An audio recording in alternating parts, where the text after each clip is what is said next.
기도하고 시작하겠습니다. 예, 하나님 감사합니다. 우리의 삶이 주의 손 안에 당신의 권능 아래에 있는 줄 압니다. 재직훈련 새생명반 세 번째 시간으로 들어갑니다. 이제 생명의 다리를 건너간다는 내용으로 우리가 말씀을 다룰 텐데 우리 안에 기쁨이 되게 하시고 또 생명이 싹트는 그런 보람과 감사가 어떠한 것인지를 이 시간 한 문제 한 문제, 한 질문 한 질문 넘어갈 때마다 우리 가운데 기둥이 되게 하여 주옵소서. 예수님의 이름으로 기도합니다. 아멘. 예, 오늘 3과 여러분과 나누게 됩니다. 3과 새생명반 새가족반 이 두 과를 통틀어서 가장 중요한 시간이 뭐냐 그러면 이 3과예요. 이 3과가 제일 중요하기 때문에 분량이 많아요. 그래서 제가 부지런히 해도 2시간은 무조건 채우게 될 겁니다. 그래서 졸리신 분은 그냥 일어나 가지고 서 계셔도 돼요. 저는 그런 것 갖고 이렇게 힘들어하고 그러는 사람 아니니까 오히려 이렇게 여기서 이렇게 이러고 계시는 것보다 예, 졸리면 그냥 이렇게 서 계시거나 뒷자리 나가서 이렇게 차 한잔 하고 들어오거나 그러셔도 아무 저는 바더가 안 됩니다. 그리고 여러분들 빠지신 분들을 위해서 비디오 유튜브 링크가 계속 나가고 있는데요. 빠지신 분은 어떻게 하느냐? 다시 말씀드리지만 올해는 시험이 없어요. 올해는 시험이 없어요. 대신 이분이 정말로 이거를 들었는가는 확인해야 되잖아요. 그러기 위해서 이거 잘 들으셔야 돼요.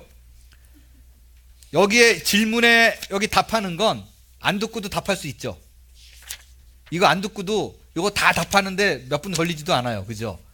그래서 우리 부목사님들 그리고 저에게 가지고 오신 분은 뭐를 확인하냐면 여기 질문에 없는 것들 있죠. 질문에 없는 것들이 써 있나? 저는 주로 질문에 없는 것들이 70%니까. 그죠? 제 강의 70%가 질문에 없는 건데 답만 적혀 있는데 옆에 사이드에 내가 한 거는 없더라. 이러면 좀 의심이 되는 거예요. 그래서 사이드 강의에 한 거를 요약을 해서 적어 주시기를 바래요. 아까 우리 김두식 집사님 하신 거 보니까 제가 1과 때 민들레 강의한 거 민들레 막 그려놓으시고 그럼 100% 인정입니다. 예. 그래서 이분이 들었다 안 들었다를 판단하는 기준 그거는 과연 사이드로 한 강의 내용이 적혀 있나 안 적혀 있나. 우리 부목사님도 그걸 확인해 주시고 저한테 갖고 오신 분도 그거 확인되면은 오케이. 근데 처음에만 그게 있고 뒤에 갈수록 없다. 그러면 처음에 한 10분만 들은 거구나 이렇게 생각이 될 수 있으니까 시험 없어요. 대신 그 노트만 제대로 필기해서 적어 주시기를 바랍니다. 자, 오늘 3과가 제일 중요한 거예요. 제일 중요해가지고 그림으로 좀 먼저 보여드리고 싶습니다. 생명의 다리 요점이에요. 하나님이 계셨습니다. 하나님이 영광 중에 계셨어요.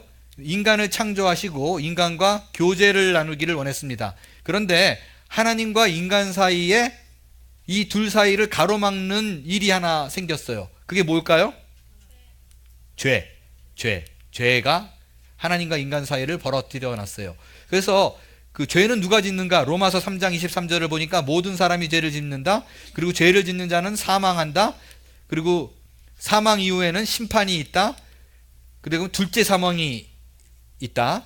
말씀드렸지만 한 번 태어난 사람은 2번 죽고 2번 태어난 사람은 1번 죽는다. 그때 하는 둘째 사망이에요.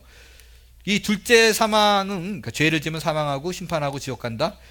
이 하나님과 인간 사이가 벌어진 거를 어떻게든 그래도 교제를 하기 위해서 인간들이 나름대로 노력한 게 있습니다. 그게 내가 지혜를 쌓으면 신과 같이 되지 않을까?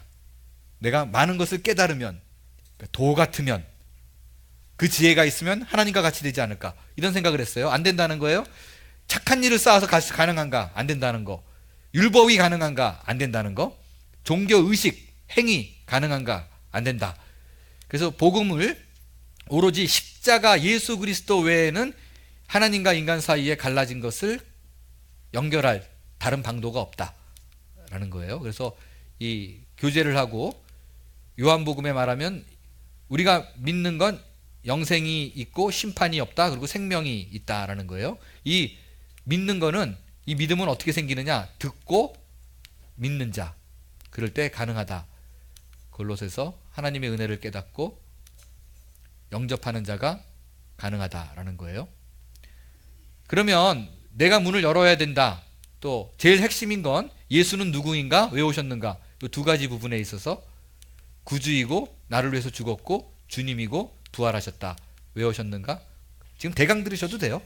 구원과 삶을 인도하고 통치하기 위해서이다.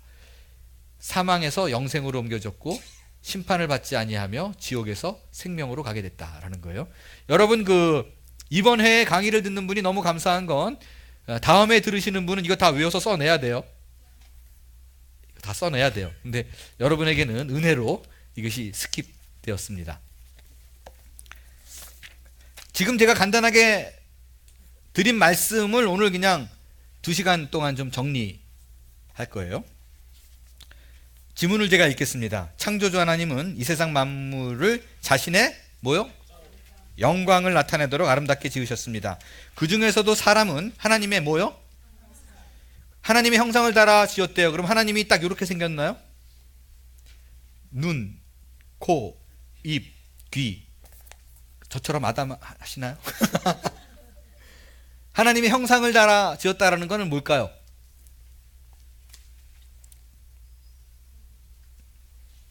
하나님의 형상을 따라 지었다. 그 말의 의미. 이거를 요 뒤에 나오지만 인간의 그러니까 지정의로 얘기하죠. 인격을 말하는 지식, 감정, 의지. 하나님의 지정의를 닮았다. 그것이 형상이다라고 얘기하는데 여기서 그렇게 말하면 또 문제가 있어요. 문제가 뭐냐면 지정의는 인간만 있어요? 개들도 있잖아요. 개들도 밥을 몇 번 주다 보면 조기 밥통 뚜껑 어떻게 열면 밥 먹을 수 있는 지식이 있고요. 밥 안 주면 막 땡깡 쓰고, 심지어 최근에 본 동영상 중에 하나는 개가 주인이 밥을 안 주니까 빈 그릇을 이렇게 입에 물고 와가지고 주인 앞에 확 집어 던지더라고요. 밥 달라고. 감정 있죠? 의지 있잖아요. 의지. 밥을 안 주면 막 줄 때까지 달라고 막 떼쓰고. 그럼 개도 하나님의 형상을 따라 지은 건가요? 그 하나님의 형상이라는 말의 의미는 뭐냐면요, 거기 두 번째 칸이에요. 인격적 교제가 가능하도록 지음받았다라는 거예요. 인격적 교제가. 또한 하나님이 그의 아들이신 예수 그리스도를 이 세상에 보내신 것은 우리가 그분과 교제하며 살아가도록 하기 위해서입니다. 피조물인 인간이 창조자 하나님과 더불어 교제하며 살아간다는 것은 얼마나 놀라운 특권인지요. 그러나 오늘날 대부분의 사람이 이런 삶을 살지 못하게 된 것은 무엇 때문입니까? 성경은 그것이 인간의 죄 때문이라고 말합니다. 예습 다 해오셔야 돼요. 인류의 죄가 인간과 하나님의 교제를 단절, 분리시킨 것입니다. 이제 우리는 죄를 범하고 하나님을 떠난 인간의 실존을 확인하고 우리가 어떻게 다시 생명의 다리를 건너 하나님께로 나갈 수 있는지를 살펴보고자 합니다.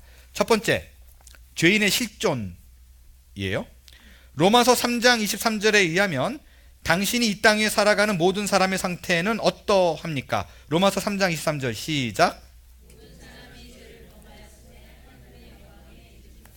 자, 여기서 제가 이과 때 죄에 대해서 잠깐 언급을 드렸었는데, 본격적으로 죄가 무언가, 정말 하나님께서 원하시는 인간의 삶이, 죄를 안 짓는 삶이 어떤 것인가, 죄에 대한 성경적 정의를 3과 때 말씀을 드리겠습니다. 다시 한번 제가 여러분에게 질문 드릴게요. 거짓말이 죄예요, 아니에요? 네, 죄죠. 근데 놀라운 사실은 성경에 거짓말을 해가지고 축복받은 사람들이 왕왕 등장을 해요. 예를 들게요.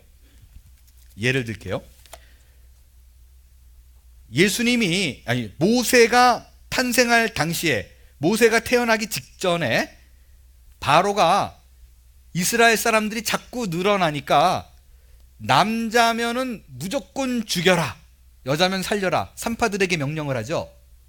그죠? 그 내용이 출애굽기 1장에 나옵니다. 제가 읽을게요.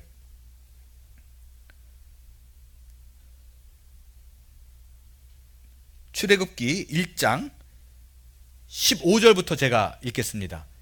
애굽 왕이 히브리 산파 십브라라 하는 사람과 부하라 하는 사람에게 말하여 이르되 너희는 히브리 여인을 위하여 해산을 도울 때 그 자리를 살펴서 아들이거든 그를 죽이고 딸이거든 살려두라. 그러나 산파들이 하나님을 두려워하여 애굽 왕의 명령을 어기고 남자 아기들을 살린지라. 18절 애굽 왕이 산파를 불러 그들에게 이르되 너희가 어찌하여 이같이 남자아이를 살렸느냐라고 물어봐요. 칠라 그러는 거죠. 왜 왕의 명령을 어겼냐라고 따질라 그러는 거예요. 쫄았어요. 갑자기 왕이 이렇게까지 될 줄 몰랐는데 불러가지고 너 왜 살렸어? 이러고 들으니까 19절이 산파의 거짓말입니다. 이것 때문에 모세가 태어난 거예요. 19절 산파가 바로에게 대답하되 히브리 여인은 애굽 여인과 같지 아니하고 건장하여 산파가 그들에게 이르기 전에 해산하였더이다. 거짓말이죠. 내가 가기 전에 이미 났어요. 지가 받아놓고. 거짓말이에요. 자, 절 보세요.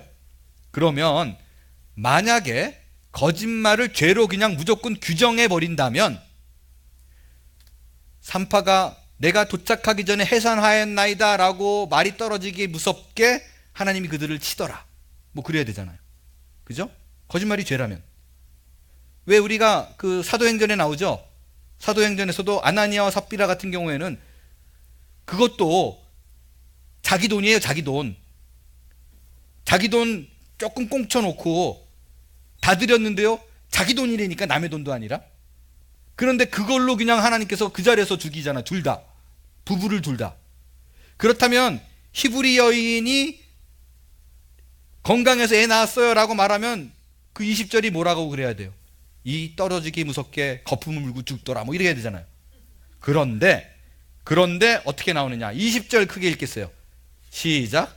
하나님이 그 산파들에게 뭐 했다고요?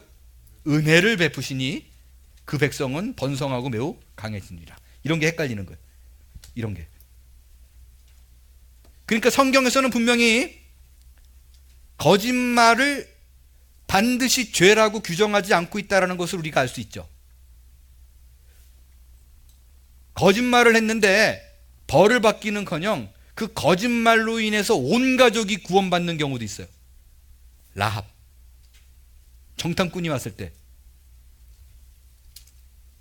너 봤어? 못 봤는데 뭐 저쪽에 가는 것 같기도 하고 그랬더니 그 거짓말로 말미암아 온 가족이 구원받습니다. 그러면 우리는 바보가 아닌 이상 알아야 돼요. 성경에서 말하는 죄는 분명히 윤리적 도덕적 개념은 분명히 아니구나. 그러면 성경에서 말하는 죄는 뭔가? 그거에 대한 정의. 하마르티아라는 단어예요. 하마르티아.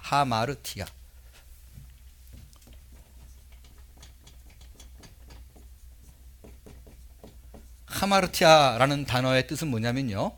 관역에서 빗나가다라는 거예요. 그러니까 여기 관역이 있어요. 이게 하나님의 뜻이에요. 여기 하나님의 뜻이라고 우리가 여기다 쓰면 안 되지. 그냥 이걸 우리가 하나님의 뜻이라고 생각해요.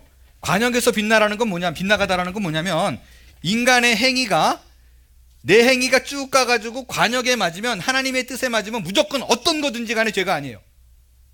심지어 살인도 가난한 사람들을 가서 죽이라 그러잖아요. 싹 죽이지 않고 남겨놨을 때 오히려 문제가 생겼잖아요. 그죠? 그러니까 내가 하는 모든 행동이 성경적인 죄가 맞냐 아니냐는 저는 딴 거 아니에요. 하나님의 뜻으로 향해 가느냐 안 가느냐, 거기에 맞췄나 안 맞췄느냐가 죄냐 아니냐를 규정 짓습니다. 그렇다면 회개는 뭐예요? 회개는 만약에 내가 가던 길 가다가 빠져나갔어요. 아이고 내가 잘못했네. 내가 이렇게 하면 안 되는데, 내가 이건 하나님의 뜻이 아닌데 이쪽 길로 갔네. 내가 실수했네. 아이고 잘못했어요가 회개 아니에요. 많은 사람들이 요걸 회개로 알아요.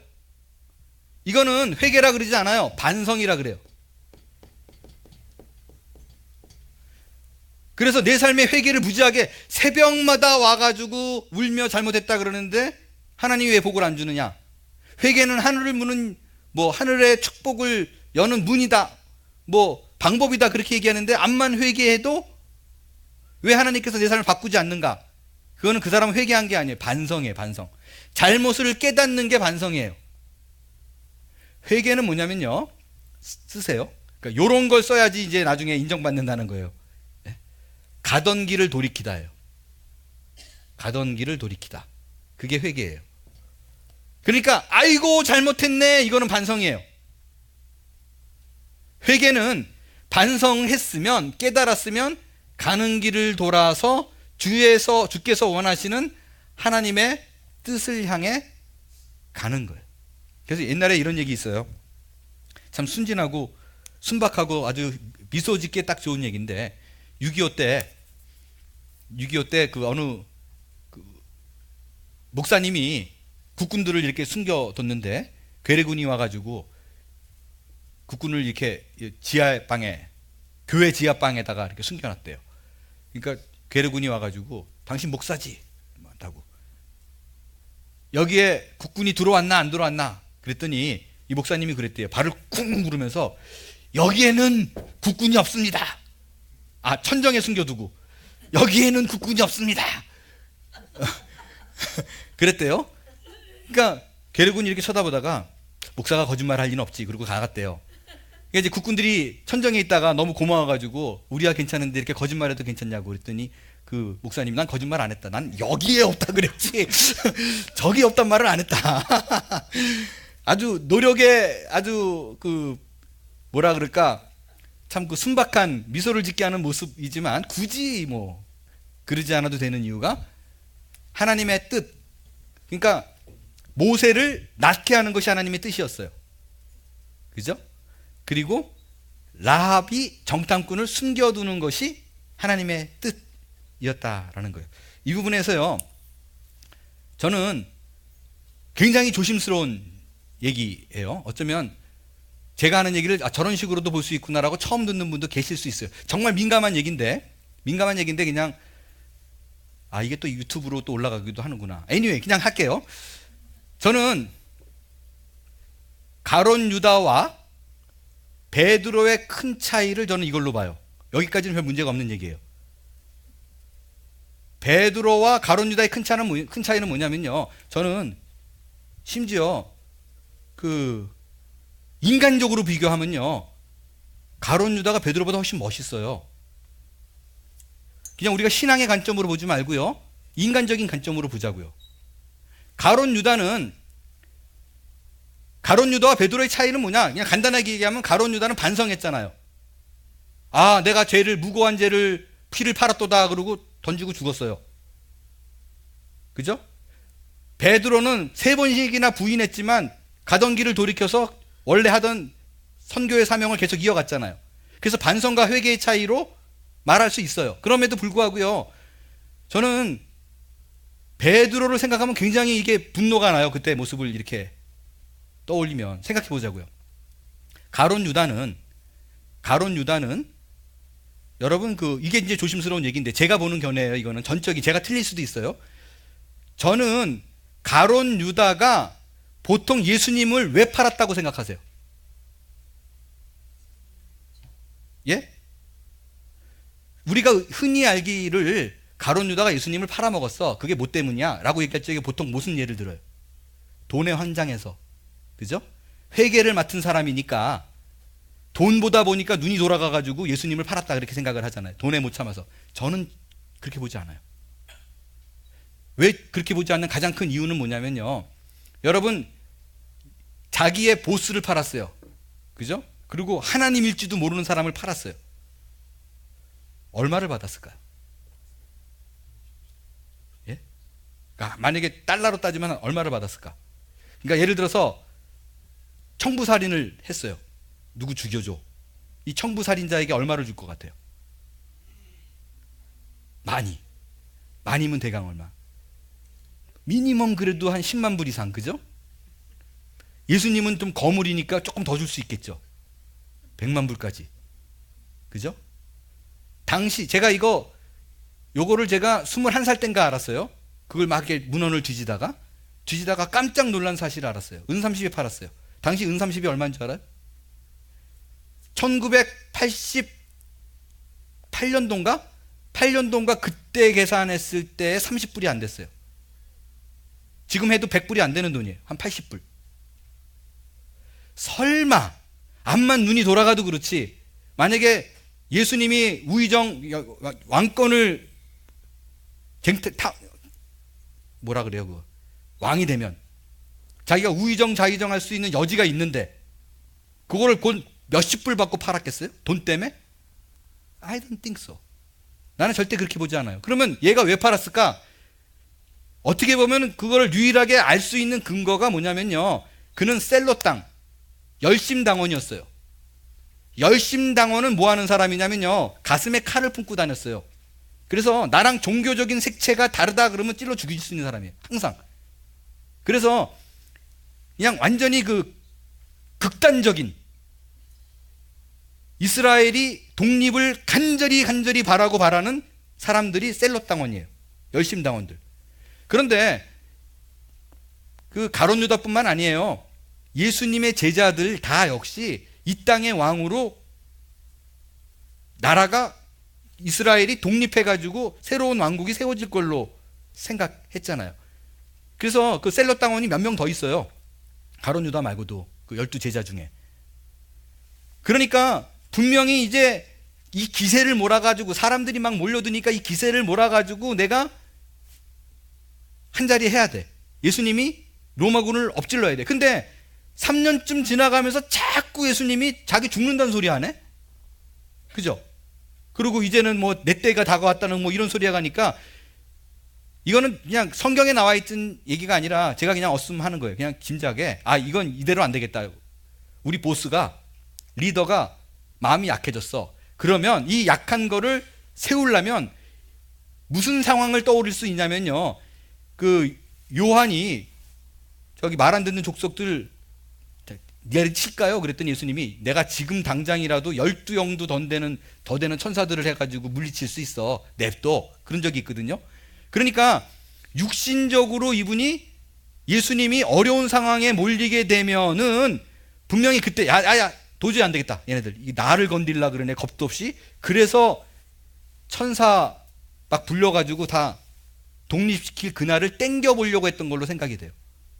왜 그러느냐? 여러분, 가룟 유다가 뭐 그 다 예수님을 버리고 또 도망갔다라 그러는데 다 아니에요. 사실 요한도 그 십자가 밑에 있었잖아요. 그리고 대제사장 뜰까지 들어갔던 것도 가룟 유다도 따라 들어갔어요. 만약에 여러분 생각해 보세요. 돈이 목적이었으면 돈 받고 도망가면 되잖아요. 제자들이 나를 죽일 수도 있으니까. 끝까지 쫓아갑니다. 근데 언제, 아, 이게 내가 잘못됐구나, 그걸 언제 깨달았냐면, 성경에 보면 예수님이 정죄됨을 보고 사형 땅땅땅 그러니까, 아, 이건 아닌데, 내가 생각했던 시나리오는 이게 아닌데 싶어가지고 가가지고 돈 던지고 내가 무고한 죄를 팔았어 그러고 자살을 합니다. 저는요, 인간적으로 보면 더 멋있어요. 베드로 볼까요? 베드로? 내가 예수님 죽일 수 없어요, 내가 끝까지 쫓아갈 거예요, 그러고 3번 부인하잖아요.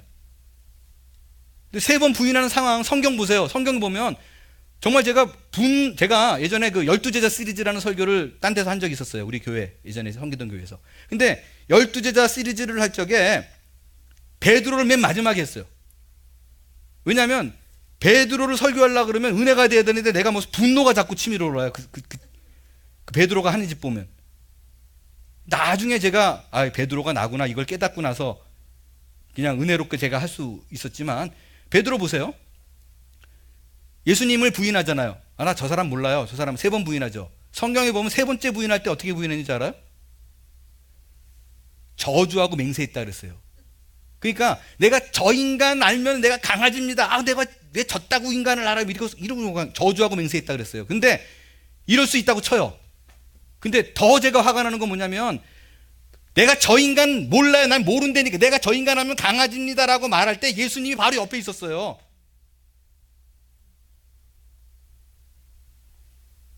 성경에 보면 베드로가 3번째 저주하며 맹세하며 말할 때 뭐라고 써 있냐면, 주께서 돌이켜 베드로를 보시니, 이렇게 돼 있어요. 와, 진짜 뻔뻔하지 않아요? 눈이 마주쳤다고요. 그런데 만약에 진짜 제대로 된 인간 같으면 제대로 된 인간 같으면 눈이 마주치면 어떻게 됐어요? 그 베드로가 어떻게 했어요? 나가서 어떻게 해요? 통곡하고 울죠. 그게 제대로 된 인간이에요? 제대로 된 인간 같으면 눈 마주치자마자 막 복파쳐 오르는 감정에 잘못했습니다. 나도 죽여주세요. 이래야 정상 아니에요, 사실은. 이래야 의리 있는 거 아니에요. 근데 나가서 울어. 그리고 집에 가. 그게 뭐야?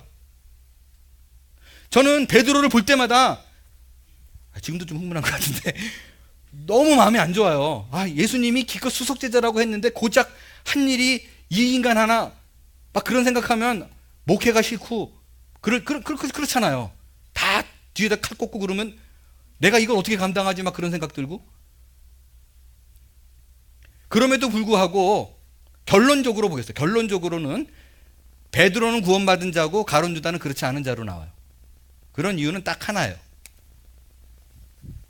베드로는, 그러니까 가룟 유다는 반성만 했어요. 죄를만 깨달았어요. 가던 길을 돌이키지 않았어요. 근데 어찌 되었든 간에 그것이 본인의 의도였던 예수님의 강력한 의지였던 상관없이 결론적으로는 베드로는 다시 가던 길을 돌이켜서 주의 길을 갔어요. 이게 반성과 회개의 가장 큰 차이입니다.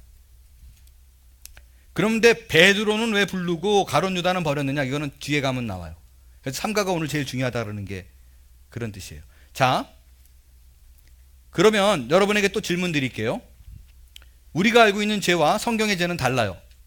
우리가 알고 있는 죄는 윤리적 도덕적인 것에 가깝지만 성경의 죄는 하마르티아라는 하나님의 관역을 더 중요하게 여깁니다. 그렇다면 여러분의 손자와 또 주일학교 선생님, 여러분의 학생이 찾아와서 물어봐요.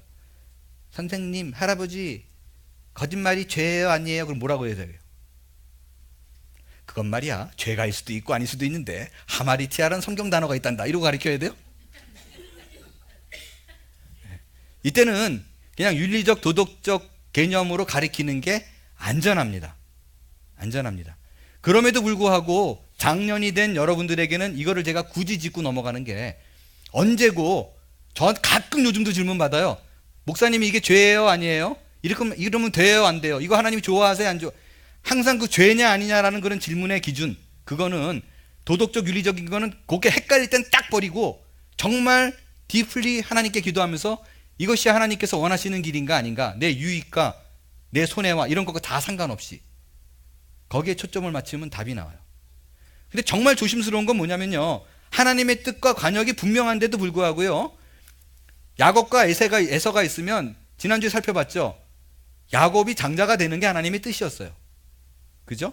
그거는 창세 전에 이미 하나님께서 태어나기도 전에 로마서 9장에 얘기한 거예요. 이미 내가 야곱은 택했고 에서는 버렸다라고 얘기를 했어요. 그렇다면 분명히 하나님의 뜻은 야곱이 장자가 되는 건데 야곱은 그걸 못 견뎠어요. 그러니까 그걸 기다리지 못했어요. 그래서 온갖 사기와 교묘한 술수를 써가지고 아버지를 속여가지고 장자권을 따냈잖아요. 그건 어떻게 보면 관역에 맞춘 거잖아요. 그런데도 인간적인 그런 술수를 쓰는 것을, 그의 잔꾀를 하나님께서 기뻐하지 않았습니다. 그래서 제가 이런 얘기를 들은 이유가 뭐냐면, 이건 하나님 뜻이 분명해, 그리고 무조건 가고 이런 짓 하지 말라고요. 윤리적이고 도덕적인 부분을 무시할 수가 없어요. 만약에 이걸 무시하게 되면 우리 아들이 좋은 대학 가는 것이 하나님의 뜻이기 때문에 주의를 빼먹고 하나님의 영광을 위해서 뭐 이상한 소리에 막 갖다 붙여요. 그래서 죄의 문제에 관해서는, 하나님의 뜻에 관해서는 여러분이 긴장을 좀 하실 수 있게 되기를 바라요. 자, 두 번째, 로마서 6장 23절에 의하면 죄의 대가는 뭡니까? 예, 로마서 6장 23절 읽을게요. 시작.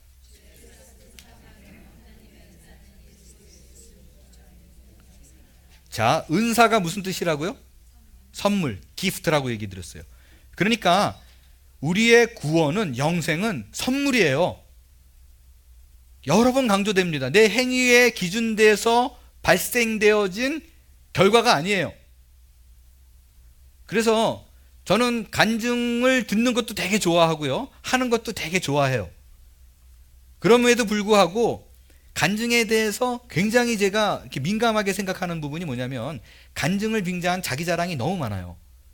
그리고 간증을 돌아다닐 때 보면 돌아다니면서 간증하는 사람 보면 내가 10년 전에 들었던 간증하고 내용이 많이 바뀌었어요. 좀 더 훨씬 더 드라마틱하게 돼 있고 자기가 뭘 좀 했더니 하나님이 뭐 이렇게 했다고. 그래서 위험해요. 그래서 제일 좋은 건 비디오 하나 딱 찍어가지고 그거 계속 돌리는 거예요. 딴 말 못하게. 결코 자랑할 수 없습니다. 그리고 간증이 막 간증으로 막 훈계하고 막 또 그래요. 아주 힘듭니다. 그런 얘기 들으면. 그러니까 항상 이거예요. 나는 이렇게 했는데 니들은 못했지? 이거. 자, 3번.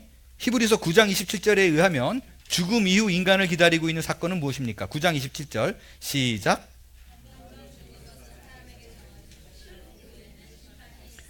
예, 제가 예언의 은사는 없어요. 제가 혹시 기도하다가 혹시 목사님이 내 속을 어떻게 알고 이거 다 우연일 확률이 아주 높습니다. 예, 저는 그런 은사 없어요. 예, 우연히 잘 될 것 같은데요 그랬는데 그 주에 뭐 대박이 터졌다. 그래도 그냥 어떻게 맞은 거지 제가 뭐 한 거 아닐 확률이 굉장히 높습니다. 제가 예언의 은사는 없어도 한 가지 분명히 예언할 수 있는 거 있어요. 뭐죠? 여러분은 죽습니다. 언제는 예언 못해요. 그죠? 저도 죽어요. 그거는 분명한 사실이잖아요. 바로 그 얘기예요. 한 번 죽는 것은 사람에게 정해진 일이요. 이후에는 심판이 있다. 그래서 모든 사람이 마땅히 걸어갈 길을 간다라고 생각하고 특별히 예수를 믿으면 그 죽음이 겁날 게 없고 누군가가 떠내보내는 것이 슬플 게 없어요. 그런데 또 이렇게 말하면 안 돼요. 누가 돌아가셔가지고 가족 중에 죽어가지고 울고 있는데 가가지고 신앙 믿음 없이 꼭 그러는 분들이 있어요. 정말 있어요. 천국 갔는데 뭘 울고 있냐고 궁상맞게 좋은 데 갔으니까 울고 그러는 거는 신자의 자세 아니야. 제가 직접 들었어요. 그것도 웃기는 거예요. 우리가 사랑하는 사람을 여기다가 한국으로 이사가도 울잖아요. 그러니까 헤어짐이 슬픈 거고 우리가 자주 보지 못하는 것이 아쉬운 거고 떨어져 있다라는 사실이 너무 괴로운 거예요. 그래서 눈물을 흘리는 거지 뭐 그게 지옥 같다고 생각해서 우나요? 그런 거 아니잖아요. 그러니까 사도 바울은 노골적으로 그렇게 얘기했죠. 나는 진짜 죽고 싶어. 근데 너희들 때문에 여기 있는 거야. 거긴 뭐 아쉬울 게 없잖아요. 가족도 없고. 그러니까 천국이 정말 좋은 걸 믿기 때문에 진짜 죽고 싶은데 니들 때문에 어쩔 수 없이 있는 거야. 그러니까 이런 게 신자의 마땅한 자세예요. 4번. 요한계시록 21장 8절에 의하면 죄인에 대한 심판의 결과는 무엇입니까? 뭐라고요? 둘째 사망, 지옥 간다. 라는 거예요. 둘째 사망이다. 정리. 결국 죄인인 인간의 근본 문제들은 죄와 죽음, 피할 수 없는 심판, 심판의 궁극적 결과인 영원한 사망, 둘째 사망, 곧 지옥인 것입니다. 자, 두 번째가 중요합니다. 죄인의 구원 추구들. 문제 제기.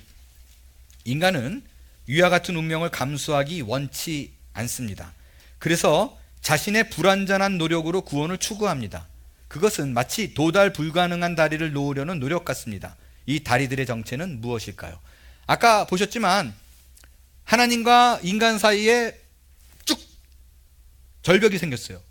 이거를 어떻게든 이어보려고 인간들이 무지하게 노력하는데 그 노력의 첫 번째는 뭔가?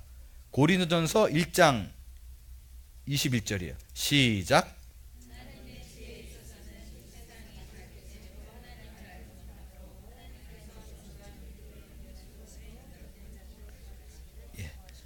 지혜예요. 지혜.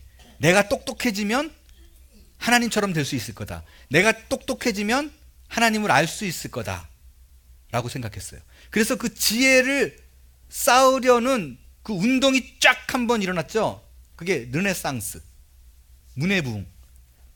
근데 생각해 보세요. 인간의 지혜가 발달이 되니까 죄가 없어졌나요? 죄는 더 잔혹해졌어요. 죄는 더 야비해졌어요. 스피드건 있잖아요. 경찰들이 쏘는 거. 그 스피드건이 나오면 이거 죄를 잡아내는 거잖아요. 스피드 리밋 어긴 거. 그러니까 미국에서 팔죠. 그 스피드건 디텍터. 몇 마일에 누가 이렇게 쏘고 있는 게 나오면 여기서 몇 마일에 삐삐삐삐삐 나와요. 차에서. 저 앞에서 경찰관 쏘고 있다. 그러면 속도를 줄이고. 그러니까 죄를 이기기 위한 무언가가 나오면 그거를 이기기 위한 또 무언가가 나오고, 죄는 항상 더 발달이 돼요. 인간의 지혜로 하나님을 알 수 있다? 저기 성경이 하나님의 온전한 말씀이다 믿으세요? 아니, 자신 없어요? 성경은 100% 하나님의 말씀이다. 맞아요? 아멘이죠. 여기서 이거 의심하면 좀 힘들어져요. 거기서 의심하면 참 어려워집니다. 우리는 일단 그걸 기본으로 시작하자고요. 하나님은 성경을 통해서 우리에게 100% 말씀하셨다. 그죠? 그러면 성경을 읽으면 100% 하나님을 알 수 있다.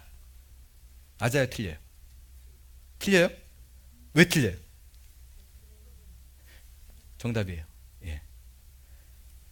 성경은 하나님의 말씀임에도 불구하고 그거를 통해서 결코 하나님을 100%가 뭐예요? 1%도 이해 못해요. 1%도 안 돼요. 제가 그렇게 확신하는 이유가 있어요. 개미가 어느 순간 군을 지어 살다가 뭔가 이렇게 쿵쿵거리고 왔다 갔다 그러고 보니까 어마어마한 존재가 있다라는 것을 한 녀석이 깨달았어요. 인간이란 존재가 있더라. 그래서 개미의 언어로 책을 쓰기 시작했습니다. 한 300권을 썼어요. 개미의 언어로 쓰여진 내용의 책을 읽고 그 개미들이 인간을 온전히 이해할 수 있어요? 이거 어려워요? 개미의 언어로 인간을 이해할 수 있다 없다? 없다. 저기 제가 정말 우리 중학교 1학년 2학년 때 굉장히 유행했던 책이 있었어요. 크리스 나무르트의 자기로부터의 혁명. 즉 아주 짜릿짜릿하게 애들 사이에서 막 읽고 뭐 얘기 나누고, 저는 그때 읽은 책 내용 중에서 그때 막 예수를 믿었을 때예요. 그래서 이게 진리인가 아닌가라는 고민이 되게 많았을 때 크리스 나무르티가 이렇게 써놨더라고요. 진리를 인간의 언어로 담을 수 없다. 진리를 국한된 언어로 담는 순간 그 자체가 종교화된다. 사도 바울이 3층 천을 봤어요, 못 봤어요? 천국을 봤어요, 못 봤어요? 봤어요. 3층 천을 딱 보고 내려와가지고 내가 3층 천을 말하려고 그러다가 말아야지 그러고 말았어요. 저는 정말 잘한 결정이에요. 그 말했으면 그 말이 왜 도대체 인간의 언어로 저 천국을 표현할 수 없다라고 생각돼서 말 안 한 거예요. 말했으면 그 단어 하나로 딱 박혀가지고 다른 생각을 못 해요. 이게 좀 어려운 것 같아서 조금 더 얘기를 들어가 볼게요. 우리 한국 사람이 알고 있는 단어가 있어요. 한국 사람만 어떻게 보면 확실하게 100% 이해하는 단어. 정이라는 단어예요. 정. 얘 참 정이 있어. 내가 거기 갔더니 참 정이 있더라. 외국인이 물건 샀는데 사과 5개 주세요. 그랬더니 6개 줘. 이건 뭐예요? 그랬더니 정이다. 그 정을 영어로 어떻게 표현해? 정. 뭐 인티머시도 아니고 정과 딱 떨어진 한국말이 없어요. 영어가 없어요. 억울하다. 내가 안 했어. 그거 억울해. 나 억울해. 억울하다 영어로 뭐라 그래? 한국 사람은 어떤 상황적으로 감정적인 표현이 많아요. 그죠? 그래서 그러니까 영어는 만약에 난 억울하다 그러면 I didn't do that 그렇게밖에 안 돼요. 뭐 딴 게. 난 안 했어 그거지. 그 상황을 설명하지 감정에 대한 표현이 약해요. 억울하다 그러면 난 안 했어 억울해 그럼 억울한 건 다른 거잖아요. 그죠? 우리 한국 사람이 느끼기에는. 왜냐면요 한국 사람은 형용사가 굉장히 발달이 돼 있어요. 형용사가. 영어는 명사가 발달이 돼 있어요. 그래서 영어는 끊임없이 지금도 새로운 단어가 막 나오는데 명사 대부분이에요. 그러니까 예를 들게요. 내가 누구를 만났더니 걔 얼굴이 야 말이 아니야. 어떻길래? 되게 피곤한가 봐. 아, 그러니까 어떻길래? 제가 그렇게 얘기해요. 걔 얼굴이 아예 그냥 누리끼리 까무지비리해. 여러분 느낌 다 오죠? 누리끼리 까무지비리하다. 이거 영어로 어떻게 표현해요? 안 돼요. 파르라니 깎은 머리 고이 접어 나빌레라. 우리는 야 파르라니 깎은 머리 승무. 파르라니 이게 해석이 안 돼요 영어로서. 저는 우리가 문학 노벨상을 못하는 이유가 소나기가 영어로 제대로 번역이 안 돼서 그렇다고 쳐요. 감정 표현이 제가 무슨 얘기를 드리고 싶어서 그러냐면 똑같은 지구에 살고 있고 같은 시대를 살아도 문화가 다르면 설명이 안 돼요. 제대로 표현이 안 돼요. 그런데 하물며 하나님이 생각하는 것을 인간이 표현할 수 있다? No way. 그래서요 성경을 보면 아이 말도 안 돼. 믿을 수 없어. 이건 말이 앞뒤가 하나도 안 맞다. 이게 정상이에요. 말이 앞뒤가 안 맞기 때문에 제가 성경을 믿을 수 있는 거예요. 어떻게 표현할 방법이 없나 보다라고 믿는 거예요. 이단들은 앞구가 딱딱 맞잖아요. 그래서 이상한 거예요 그게. 앞구가 맞으면 안 돼요. 그거 어떻게 맞아요? 하나님의 생각을 어떻게 인간의 언어로 표현을 해요. 여러분 지금은 죽었지만 스티븐 호킹스요. 우리가 알고 있는 여러분의 상식적인 개념으로 디멘션이 몇 차원까지 있어요? 몇 차원? 4차원. 예. 4차원. 1차원은 뭐예요? 점. 2차원은 선. 3차원은 면. 4차원은 시간. 그렇죠? 자, 이걸 보겠어요? 이걸 왜 여기다 놨을까? 자, 지금 이 친구들은 2차원에 있어요. 근데 얘네들이 3차원이라는 거를 모른다고 생각해 봐요. 얘네들은 보는 게 그냥 이거예요, 이거. 이 뒤통수밖에 못 봐요. 이거 앞만 흔들어도 못 본다고 쳐요. 왜? 얘네들 생각에는 3차원이라는 게 존재하지 않는 거예요. 근데 내가 너무 웃기잖아요. 3차원으로 사는 나는 얘네들은 요게 자기 세상 전부인 줄 아니까. 그래가지고 LI 그리고 이걸 이렇게 들었어요. 그럼 얘가 어떻게 돼요? 깜짝 놀란 소리 지를 거예요. 갑자기 얘가 없어졌어. 도대체 어디 간지 모르는 거예요. 근데 우리는 웃기잖아요. 3차원인데. 그래서 막 난리기지. 그만 놀려 먹어야겠다고 노래 내려놨어요. 그럼 또 난리 났어요. 없던 애가 갑자기 등장한 거야. 2차원에 있는 애들에게 3차원이 설명이 돼요? 그렇다면 실제 이거는 신앙이 아니라 물리학자들이 주장하는 디멘션은 몇 차원까지 있을 것 같아요? 어느 분이 얘기하셨어요. 이쪽에 신비한 분들이 많이 계시네요. 정말 우리 한문교회는 대단합니다. 예. 거의 이렇게 답이 툭툭툭 나오는 경우는 정말 거의 몇 번 있었지만 거의 없었는데 이렇게 무더기로 얘기하는 경우 처음이에요. 11차원까지 있어요. 스티븐 호킹스가. 자, 그러면 그 11차원이 어떤 건가? 여러분에게 알기 쉽게 제가 11차원에 대해서 이 책 저 책 막 뒤져보고 인터넷 뒤져보고 그래서 가장 쉽게 여러분이 이해할 수 있는 수준으로 제가 11차원을 설명하겠습니다. 촉근 이론, M 이론이라고도 해요. 적을 필요는 없어요. 11차원. 끈 이론을 요약해서 말하면 페르미 스케일까지는 물질의 궁극 단위는 점으로 볼 수 있으며 그 이하의 플랭크 스타일에서는 끈이 된다. 하지만 끈들 사이에 상호작용이 강해지면 플랑크 상수는 여분의 1차원으로 변하나요? 모든 끈들은 11차원에 사는 두께가 없는 막이 된다. 이 막들이 바로 M 이론의 미소 기본 단위이다. 쉽죠? 쉽죠? 이것도 이해 못하는데 우리가 하나님에 대해서 온전히 이해할 수 있다? No way. 그러니까 상식적으로 이해가 안 되는 게 너무 당연한 거예요. 그래서 따지고 들으면 나는 그래서 하나님 믿을 만해라고 우리가 말할 수 있어야 돼. 그럼 여기서 또 이런 게 있어요. 성경에 보면 여기 고린도전서 1장 21절 다시 보겠어요. 하나님의 지혜에 있어서는 이 세상이 자기 지혜로 하나님을 알지 못한다 그랬죠. 그러니까 내가 아무리 노력하고 아무리 연구하고 아무리 고민해도 알 수가 없어요. 지난번에 제가 설교 드렸죠. 누구죠? 이름 잊어버렸네. 지금 박진영. 예, 박진영이 그렇게 노력해가지고 수년을 이스라엘 가서 연구하고 그래도 안 믿어지더라. 지혜를 알 수 없어요. 그 다음에 보세요.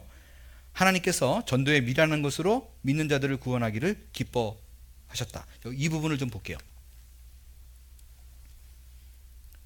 제가 지난 시간에 칼빈 5대 교리에 대해서 말씀을 드렸어요. 그 칼빈주 요즘 정말 그 남침내 교단이 감사하게도 굉장히 그 기본적으로 오직 성경, 오직 은혜, 오직 믿음 이거에 뭐 기본적으로 다 동의가 되어지는 그런 부분이에요. 이 칼비니즘도요 하이퍼 칼비니즘이 있어요. 완전히 극단적으로 하는 게 있고 소버 칼비니즘을 뭐라고 그러죠? 소버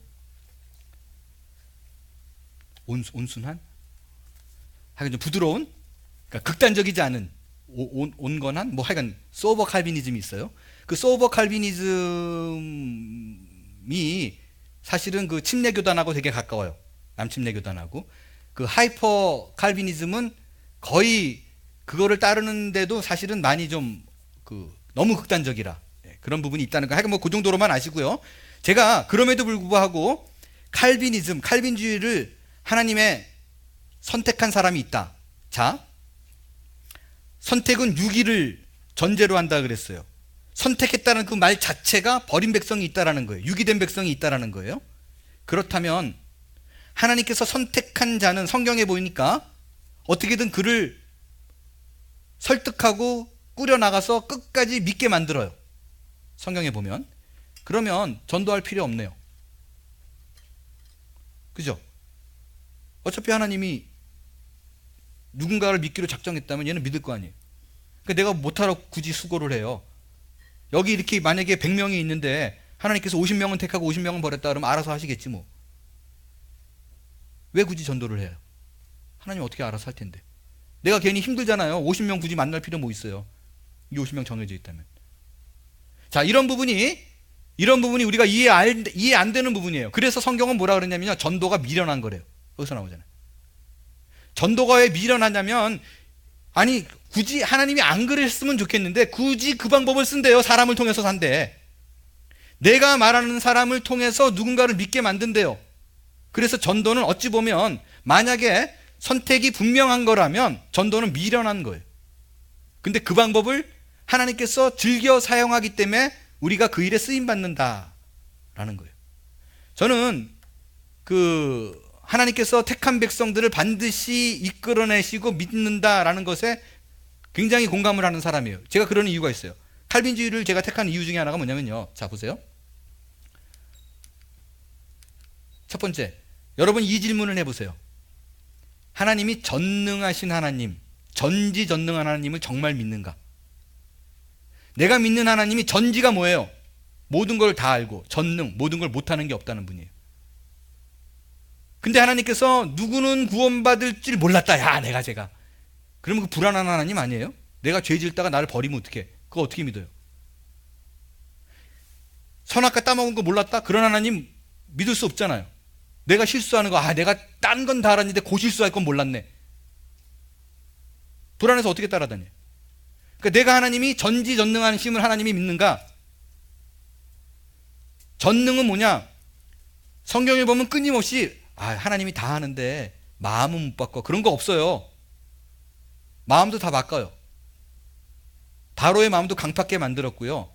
잠언에 보면 왕의 마음 그거를 사용해서 쓰신다고 돼 있어요. 그러니까 마음은 내 마음이야. 그건 하나님이 어쩔 수 없어. 이건 틀린 거예요. 그러니까 하나님은 전지전능한가? 만약에 여기서 의심되어지면 다른 종교 가세요. 필요 없어요. 그러면 다른 종교랑 삐까삐까한 거예요.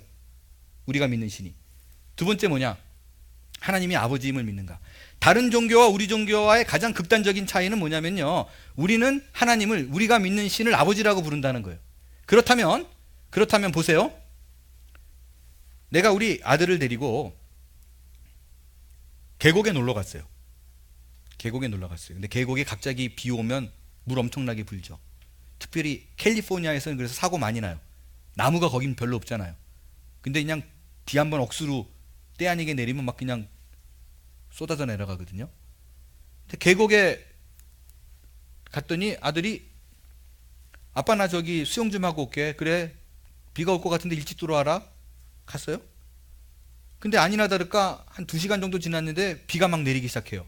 걱정돼가지고 갔더니 애가 이렇게 떠내려가고 있어요. 예를 들어서 떠내려가고 있으면 아버지가 어떻게 해야 돼요? 아버지가 내가 이렇게 건질 수 있는 거리예요. 그러면 튜브를 만들어서 탁 던져가지고 이렇게 얘기합니다. 아들아, 이 튜브를 잡으면 내가 건져줄 거고 안 잡으면 나도 어쩔 수 없어. 이게 아버지예요? 이런 아버지 믿을만해요? 야, 내가 잡기만 하면 되는데 그걸 못 잡냐? 아버지 아니에요. 아버지는 어떻게 해요? 던졌더니 얘가 그래요. 아빠 나 사는 삶이 너무 힘들었어요. 이제 놓고 싶어요. 이거 안 잡을래요. 만약에 그렇게 얘기해요. 그럼 아빠는 어떻게 해요? 무슨 소리냐 그러고 뛰어들어가가지고 같이 막 끌려가면서 얘를 어떻게든 건져내겠죠. 얘를 어떻게든 건져내고 내가 죽었어요. 그게 십자가예요. 우리를 살리기 위해서 예수님이 그 죽음을 감당하셨다고요. 그래서 아우 네가 고맘을 먹어가지고 구원 못 받았어. 이거는 it doesn't make sense. 말이 안 되는 거예요. 또 다른 하나, 예정을 믿는가? 저는 믿어요. 저는 믿어요. 성경에 누누이 계속해서 선택과 유기를 말하고 있어요. 그리고 너무너무 억울하게 누구는 한마디 거짓말에 막 버림받는 거 나오고, 누구는 여기 대표적인 게 사울이, 그죠? 그 사울은 근데 구원받은 자로 봅니다. 예. 사울, 그 성경의 왕 사울이요. 사울은 보세요. 전쟁을 앞두고 하나님 막 응답해달라고 그리고 외쳐요. 그리고 자기가 그냥 제사를 지내버려요. 사무엘이 원래 해야 되는 일을 먼저 하잖아요. 그것 때문에 버림받아요. 왜 네가 제사장이 해야 될 일을 네가 해. 근데 엄밀히 보면요, 사무엘이 직무유기에 약속한 날 안 왔어요. 며칠 늦게 왔어요. 그러면 만약에 우리 같으면 저 제사장이 이 급한 전쟁을 앞두고 직무유기하고 있어 그러고 사무엘을 때려야 되는데 사울을 때려요. 사울은 다른 이유가 아니라 하나님께 제사하고 싶어서 그런 건데, 근데 다윗은 어때요? 거기 성전에 들어가가지고 제사장만 먹을 수 있는 음식 막 먹어요. 그래도 하나님 그건 괜찮대. 이런 것들이 해결이 안 돼요. 다시 말씀드리지만 저는 제가 이렇게 정리한 거예요. 그거는 이제 우리가 분명히 죽어서 또 다른 디멘션으로 올라가면, 또 다른 차원으로 가면 아 이게 이런 거였구나 라고 알게 될 날이 있을 거예요. 근데 그냥 저는 제가 너무너무 힘들어가지고 저는 성경을 읽다가 중학교 1학년 때는 진짜 매 맞아가면서 읽었어요. 그 성경, 그 기드온 성경, 조그만 성경 아세요 혹시? 시편이랑 복음서 같이 있는 거, 그 파란색으로 된 거. 저는 아마 중학교 1, 2, 3학년 때 성경을 제일 많이 읽었던 것 같아요. 저는 수업 시간에 공부하느라 계속 성경만 봤으니까. 그러다가 걸려가 또 뒤지게 맞고 또 보고. 기수 선생님이 나중에 얘는 그냥 내비두라 그랬어요. 정말로. 그러니까 이런 게 해결이 안 되니까. 그래서 나름대로 정리한 건데, 이것도 인간의 지식에 국한되어 있는 표현이다라고만 여러분이 이해하시면 좀 좋을 것 같아요. 자, 2번. 디도서 3장 5절에 의하면 무엇으로 우리의 구원이 근거가 될 수 없습니까? 디도서 3장 5절 읽으세요. 시작.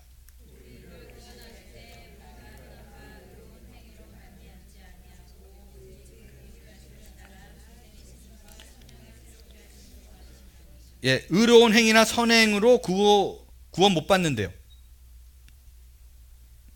자, 여기서 많은 사람들이, 이거 정말 중요한 얘기예요. 어쩌면 처음 듣는 분도 있을 거예요. 이거 갖고 고민 많이 해서 제가 내린 결론이에요. 자, 하여간 기독교를 제외하고 모든 다른 종교는 믿음으로 구원받는다, 이딴 소리 안 해요. 어떻게 구원이 있어요? 예, 착한 행동. 무조건 착한 행동을 쌓아야 돼요. 의가 있어야 돼요. 근데 우리 기독교는 그게 아니래요. 그러면 사람들이 뭐라 그래요? 말이 안 되잖아. 그러면 여러분 또 할 말 없잖아. 야, it doesn't make sense. 그게 말이 돼? 착한 일을 하지 않고 믿음으로만 구원받는 게 말이 돼? 그럼 여러분, 그래, 논리적으로는 말이 안 되지만 이러고 얘기하죠. 그렇지 않아요? 여러분, 이게 얼마나 논리적으로 말이 되는지를 제가 지금 설명할 거예요. 믿음으로 구원받는다라는 것이 행위로 구원받는다는 것보다 얼마나 훨씬 논리적인가, 그리고 행위로 구원받는다는 것이 얼마나 모순된다라는 걸 지금 제가 설명할 거예요. 일단 여러분, 그 하버드 대학 교수가 쓴 마이클 샌델, 그죠? 교수가 쓴 그 What's the right thing to do? 정의란 무엇인가라는 책에 나오는 예예요. 그러니까 정의란 무엇인가가 한국말 번역이죠. 원래는 What's the right thing to do예요. 뭐가 옳으냐? 라는 거예요. 거기서 보면 이런 얘기가 나옵니다. 어떤 기관사가 평소에 루틴하게 가던 길을 쭉 그냥 속력을 내고 가고 있었어요. 한참 가다 보니까 큰일 났어요. 전혀 예정에도 없었는데 인부가 5명이 이 앞에서 일을 하고 있어요. 이거는 내가 속도를 줄일 수가 없는 상황이야. 가만히 있으면 이거를 그냥 치고 나가야 돼. 어떡하지 그러고 있는데 싹 보니까 요 일부러 이 길을 일을 하기 위해서 그랬는지 그 한 20m 앞에 길을 하나 더 냈는데 거기에는 한 명의 인부만 일하고 있어요. What's the right thing to do? 뭐가 옳으냐? 5명을 죽이는 게 옳습니까? 1명을 죽이는 게 옳습니까? 이게 하버드 대학 교수가 내린 질문이에요. 여러분 어떻게 생각해요? 5명 다 죽이는 게 낫다. 아니다. 1명을 죽여야 된다. 1명을 죽이는 게 낫다. 그럼 그 근거는 뭐예요? 인원이 차이가 나서요. 근데 막 여기는 딸린 식구가 여기는 엄청 많고 여기는 혼자밖에 없어요. 그러면 또 이게 달라지나요? 뭐가 옳고 그르다를 기준할 수가 없어요. What's the right thing to do? 착한 일을 쌓으면 간다 그러는데 뭐가 착한 일이고 뭐가 그른 일인지 그 절대적인 잣대가 없다라는 거예요. 예를 들게요. 갑자기 여기 막 그냥 홍수가 났다고 쳐요. 홍수가 났다고 쳐요. 그냥 예를 들어서요. 홍수가 났다고 쳐요. 그래서 지금 우리 교우가 여기 앉아있는 모든 교우들이 저 빼놓고 다 하루를 어떻게 살지 모를 정도로 지금 경제적인 어려움을 겪었다고 생각해요. 근데 제가 10,000불 정도를 누구에게 줄 수 있어요. 근데 이 10,000불을 100명에게 나눠주면 100불밖에 안 되잖아요. 그리고 10명에게 나눠주면 10명밖에 안 돼요. 근데 1,000불씩 주면 며칠 못 살 것 같아. 그래서 제가 결정을 했어요. 그냥 한 사람 몰아주자. 한 사람 몰아주자. 해가지고 10,000불을 누군가에게 한 사람 주기로 결정을 했는데 느닷없이 제가 우리 최 집사님에게 10,000불을 딱 줬어요. 감사합니다. 벌써 대본 나오잖아요. 이게 좋은 일이에요? 안 좋은 일이에요? 좋은 일이죠. 근데 이 얘기를 우리 김진환 집사님이 들었어. 그래서 안 좋아 그러고 있었죠. 목사님 뭐야, 옛날에 뭐 우리 형제같이 잘 지내고 어쩌고 저쩌고더니 다 구라네 이럴 거 아니에요. 최 집사님 안지 얼마나 됐다고, 밥 한 번 먹어봤나? 우리 집 와서 커피도 내가 타줬구만 이럴 거 아니에요. 그러면 김진환 집사님에게는 이게 좋은 일이에요, 안 좋은 일이에요? 그러니까 어떻게 그걸 구분짓냐고요. 내가 한 행동이 이게 착하다, 선하다, 그 잣대가 뭐예요? 모든 일은 그 잣대가 있을 수가 없어요. 근데 어떻게 해가지고 잣대가 생겼어요. 그럼 또 하나의 문제가 발생합니다. 그러면 몇 개를 쌓아야 돼요. 세상에 어떤 종교도 얼만큼 쌓아야 된다라는 말하는 종교 있어요? 그 말하는 종교 있으면 이단이에요. 확실히 규정된 이단이에요. 모든 사람이 알 수 있는. 모든 종교들이 착한 일 하면 구원받는다 그러지 몇 개라는 말은 없어요. 근데 10,000개라는 규정이 있다고 쳐요. 그러면 9,999개 쌓은 사람은 천국 못 가요. 이것처럼 억울한 게 어디 있어요? 그러면 천국 문 앞에 서가지고 천사랑 딜해야 돼요. 9,999개 한 해는. 저기 내가 그 거지 있잖아요. 거지한테 내가 따뜻한 미소 한번 보내준 거, 그것도 착한 일로 쳐주면 안 돼요? 그랬더니 천사가 그래. 걔 그거 비웃는 걸로 알았어. 그럼 일이 복잡해져요.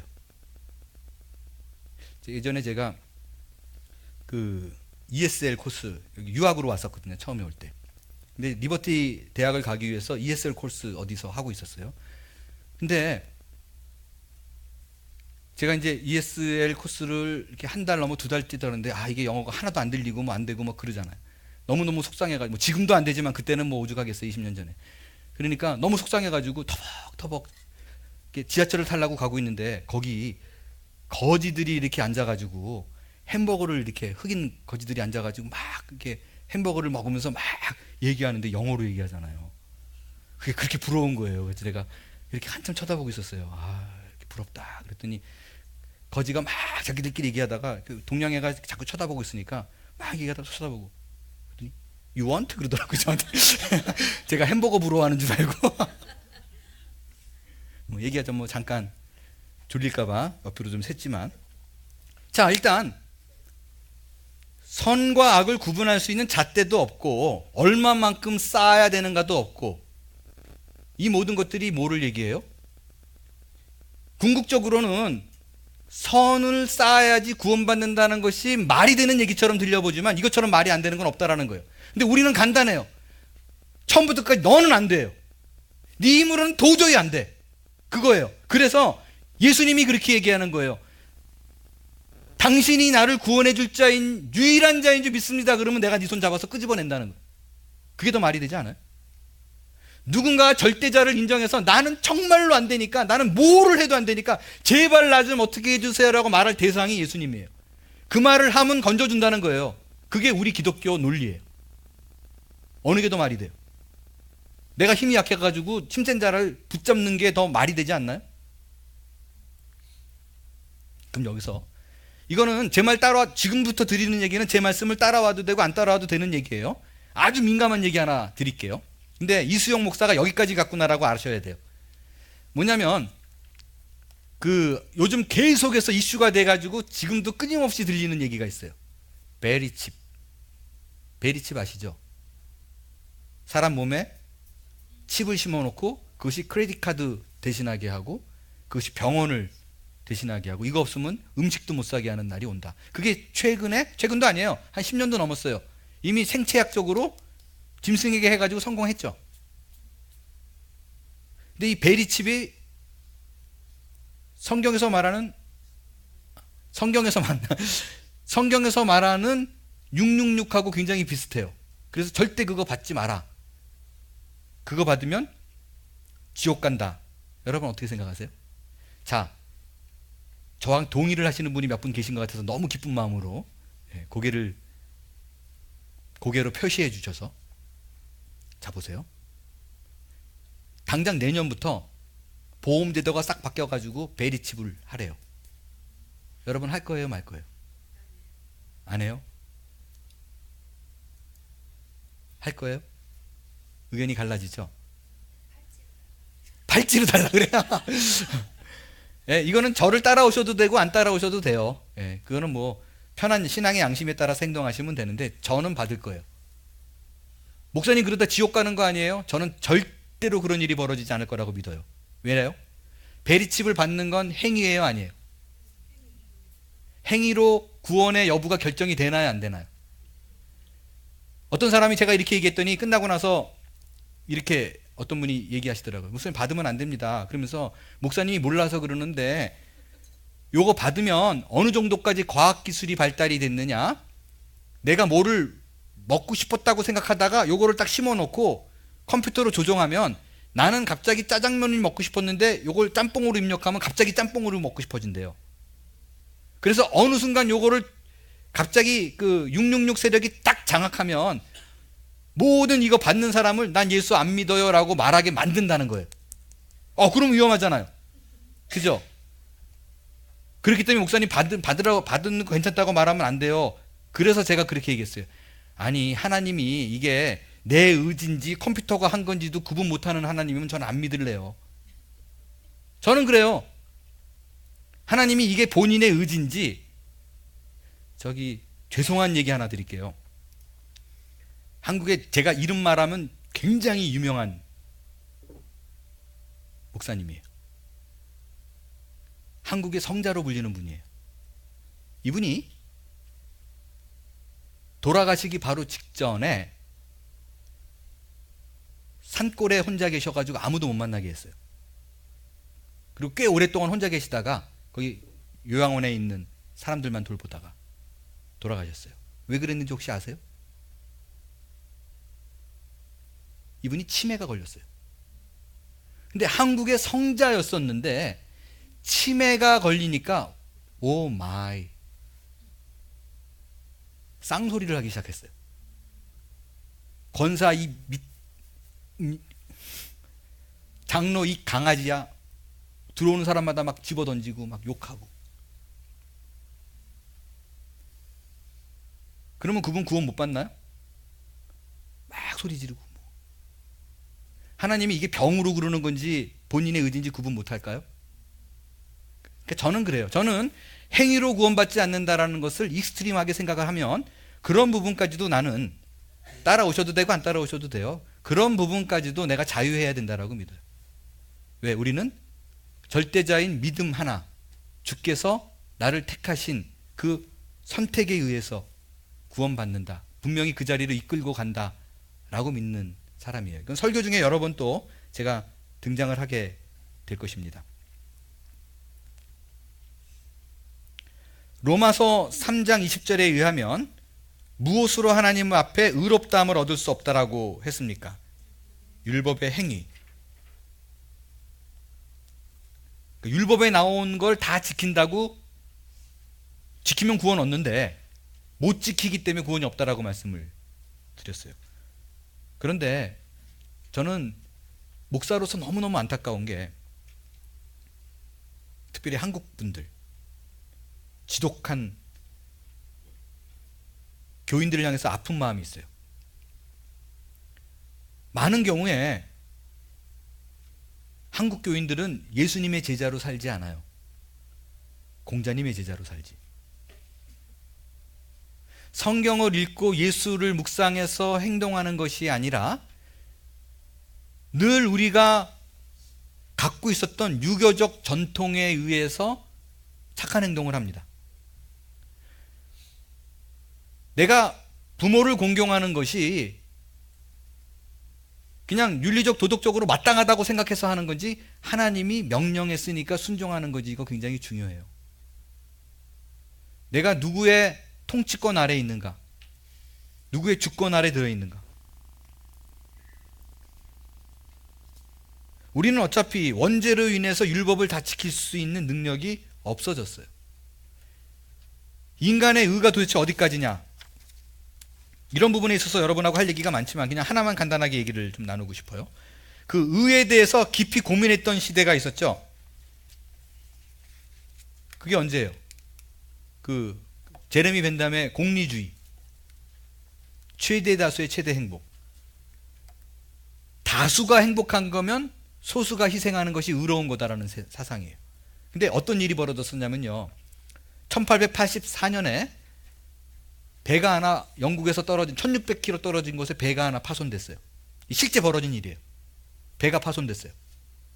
근데 구명보트에 탔는데 6명인가? 제가 인원수는 정확히 기억이 안 나는데 6명 정도, 5명, 6명 정도가 구조가 됐어요. 보트 하나에.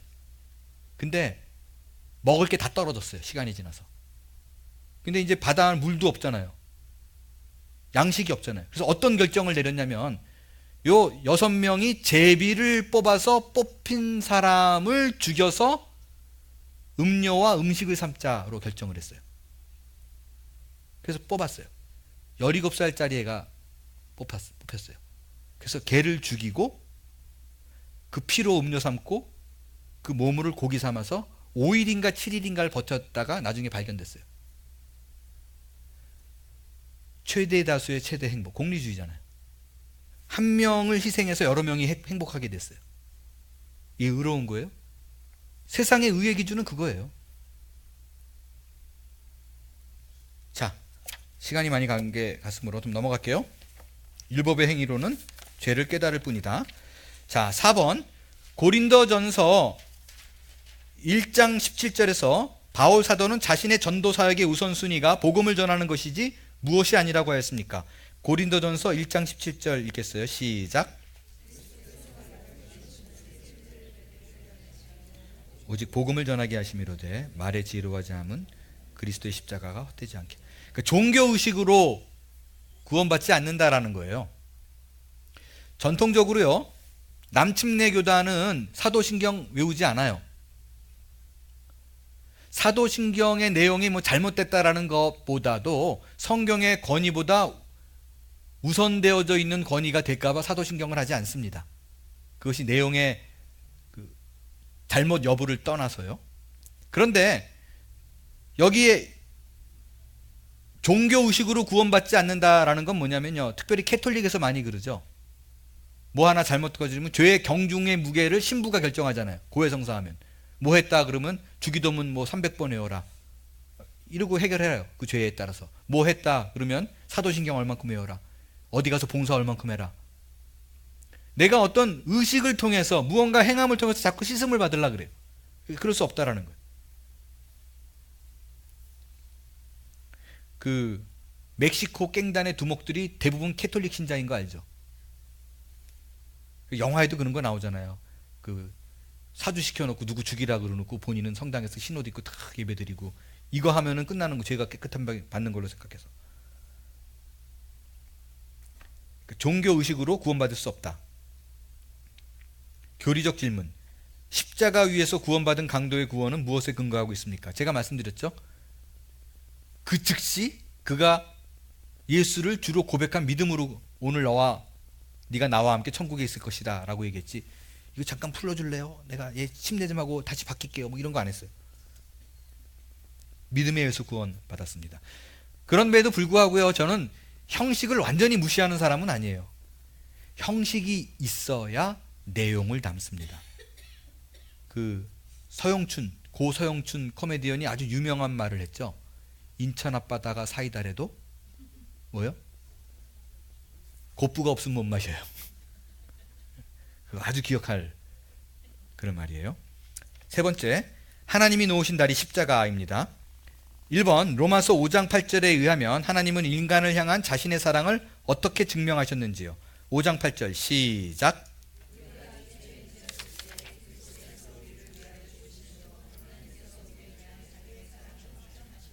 예수님을 보내서 우리 죄를 십자가에서 죽게 했다라는 거예요. 여기서 우리가 주목해야 될 그 문장은 우리가 아직 못 되었을 때, 그러니까 선이나 악을 행하지 않았을 때, 아니 오히려 악인이었을 때, 하나님의 뜻으로 가지 않는 도덕적 윤리적 개념이 아니라 그의 방향으로 걷지 않았을 때에 이미 나를 사랑해서 나를 택하사 건지셨다라는 의미예요. 인간의 침례를 통해서 하나가 되었다. 그 지난 시간에 우리가 배웠습니다. 그 구원을 설명할 적에 여러분 제가 얘기를 드렸어요. 제 친구가 실제 조폭인 친구가 있어요. 실제 제가 이 조폭인 걸 어떻게 알았냐면 그 집이 굉장히 부자였어요. 그리고 공부도 잘했어요. 저랑 초등학교 1학년인가 2학년 때부터 친구예요. 그리고 걔네 집이 정말 부자고 공부도 잘했었어요. 초등학교 때 계속 반장하고 그랬던 친구예요. 근데 등치가 굉장히 좋아요. 유도를 했어요. 나중에 고등학교 때 유도를 했는데 서울시 1위하고 정말 잘 했던 친구예요. 그리고 성품적으로도 지금도 이렇게 비교하면 그 친구 이상 착한 사람을 별로 못 봐요. 정말로. 어떻게 얘가 조폭이 됐지라고 생각될 만큼. 하여간 가난한 애들, 왜 우리 신문 배달 뭐 자기 집에 오고 그러잖아요. 어릴 때. 그러면 자기 집에 있는 냉장고 다 꺼내가지고 막 싸다 보내고, 그 정도로 애가 사람이 좋아요. 잘생겼어요. 나중에 저한테 보여달라 그러면 사진도 보여줄게요. 장동건 뺨치게 잘생겼어요. 정말로. 183에다가 가슴 둘레 127이고 뭐 이 아주 이 팔 두께가 34인치 막 이런 허벅지인가? 하여간 이게 되게 컸어요. 34인치가 아닌가 그러면? 하여간 뭔가 내가 하여간 제 입에서 숫자가 나오면 어지간하면 믿지 마세요. 저는 숫자랑 굉장히 안 친하기 때문에 anyway 그런 친구였는데 이 친구가 조폭인 걸 어떻게 알았냐면 제가 아르헨티나에 있는데 시사 매거진 3570인가 80인가 뭐 그런 거 있어요. 거기에 대학로 그 조폭의 보스를 잡는 그런 내용이 나오는데 뭐 두목 이모씨 그러고 이렇게 말하는 투가 이게 변조돼 가지고 나오는데 이 행동이 내 친구 같은데 그러는데 일어나 가지고 인터뷰 끝나고 걸어가는 뒷모습이 영락 없더라고요. 그래서 내가 친구한테 전화 걸어서 다른 친구들에게 물어봐 가지고 알게 된 친구가 있어요. 근데 그 친구가 그 나중에 이제 조폭을 나왔어요. 조폭을 끝냈어요. 근데 내가 이제 조폭을 끝냈다 그러니까 한국에 나갔을 때 손을 이렇게 보게 되잖아요. 왜 여러분 아시죠? 조폭 나가려 그러면 하나 손가락 끊고 받치고 뭐 이런 거 하잖아요. 근데 손가락이 다 멀쩡한 거예요, 10개가. 그래서 제가 물었어요. 야, 너 뭐 진짜 나왔어? 그랬더니 나왔대요. 나 더 이상 그거 안 해. 그러더라고요. 내가 믿을 수가 없는데 왜 이렇게 못 믿어? 그러더라고요. 야, 너 뭐 이렇게 해야 되는 거 아니야? 왜 이렇게 손가락이 다 멀쩡해? 그랬더니 걔가 웃으면서 그러더라고요. 내가 만들어서 내가 찢었는데 누가 내 손을 자르라 그래? 그러더라고요. 그러니까 보스였으니까. 누구도 자기를. 근데 저는 그 얘기를 딱 들을 때 그게 이제 90년도인가 뭐 하여간 92년도인가 그랬었어요. 막 이게 또 이제 헷갈리는 거예요. 하나님하고. 아니 굳이 말이야. 인간의 보스도요. 그죠? 조폭도 내가 만들었으면 내가 안 해 그러면은 상관없는데 왜 굳이 십자가에 달려서 본인이 죽어야 되나? 너희들 다 모여불어. 나가 용서해불었어. 그럼 끝나는 거 아니에요. 근데 왜 굳이? 이게 해결이 안 되더라고요. 그러다 어느 순간 깨달은 게 있어요. 자, 하나님의 성품 여러 가지 뭐 신학적으로 표현된 성품이 많지만 크게 하나님께서 인간과 갖고 있는 성품 중에서 두 가지를 말해봐라. 그럼 크게 두 가지로 얘기해요. 사랑과 공의. 그죠? 사랑은 모든 것을 용서해 주는 거예요. 끌어안는 거예요. 공의는 뭐예요? 심판하는 거예요. 죄진 만큼 따지는 거예요. 하나님은 이 두 가지 성품이 기본적으로 있어요. 근데 하나님이 인간을 보니까 환장하겠네. 모든 사람이 죄인이에요. 그럼 어떻게 해요? 하나님의 공의로 죄진 자는 다 죽여야 되잖아요. 다 죽이려고 내가 만든 내 법에 의해서 칼을 뽑아서 다 죽이려고 그랬어요. 전원 죄진 자는 다 죽인다. 이게 율법이잖아요. 죽이려고 칼을 뽑는데 사랑의 성품이 참지를 못해요. 공의의 성품은 다 죽여야 되고 사랑의 성품은 어떻게 해야 돼요? 다 살려야 돼요. 이게 하나님의 딜레마였었어요. 그러다 하나님이 결정했어요. 어떻게 결정했느냐? 다 죽이자. 율법을 행하자. 그래서 저 죄진 인간들을 다 죽이기로 결정했는데 저 인간들을 대신해서 내가 죽기로 했어요.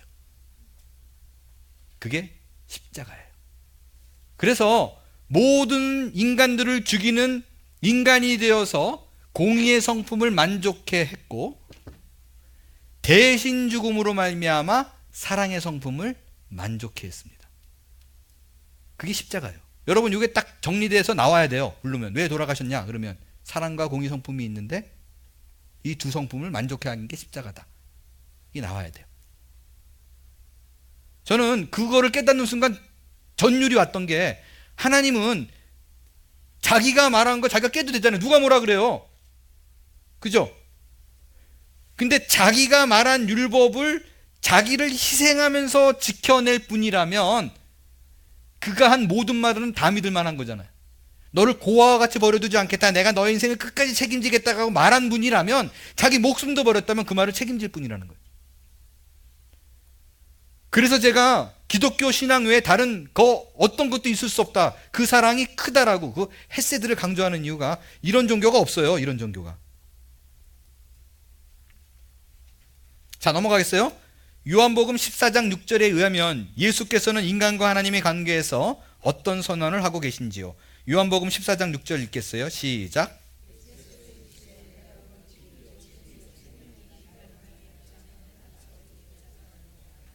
예. 여러분, 나로 말미암아 이 선언을, 그러니까 나로 말미암지 않고는 아버지께로 올 자가 없느니라. 나를 믿어야지만이 구원받아. 이거는 예수님만 유일하게 한 거 알죠? 다른 이단 말고, 이만희 씨 말고,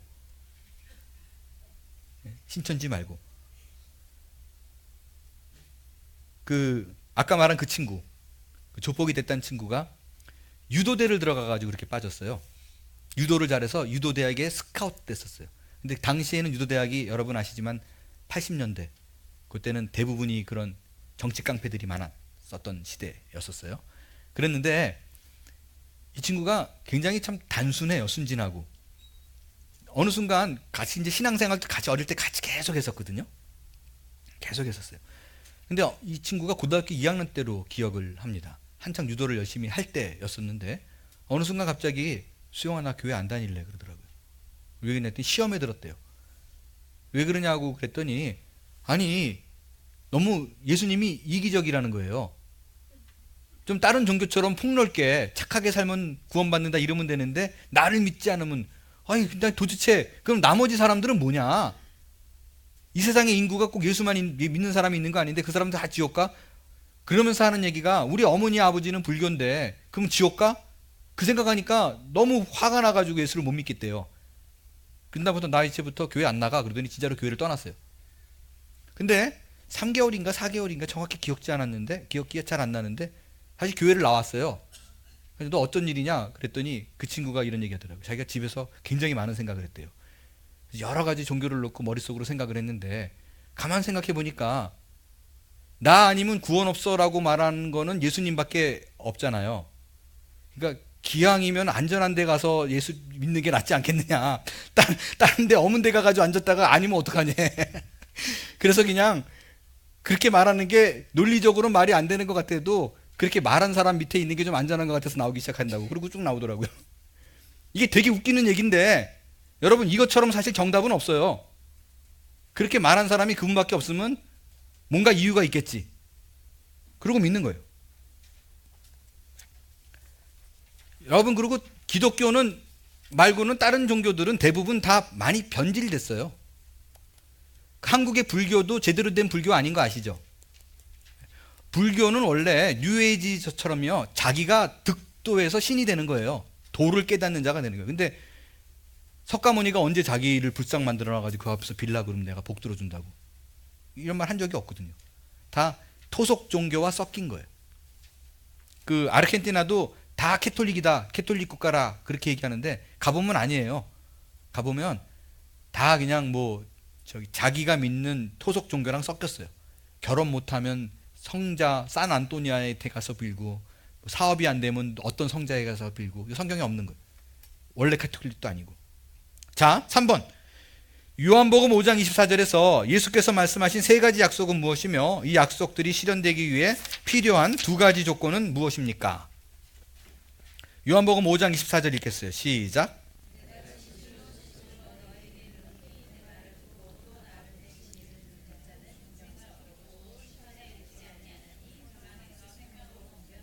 자, 여기서요. 여러분이 이 자리에 앉아 계신 분들 중에서요.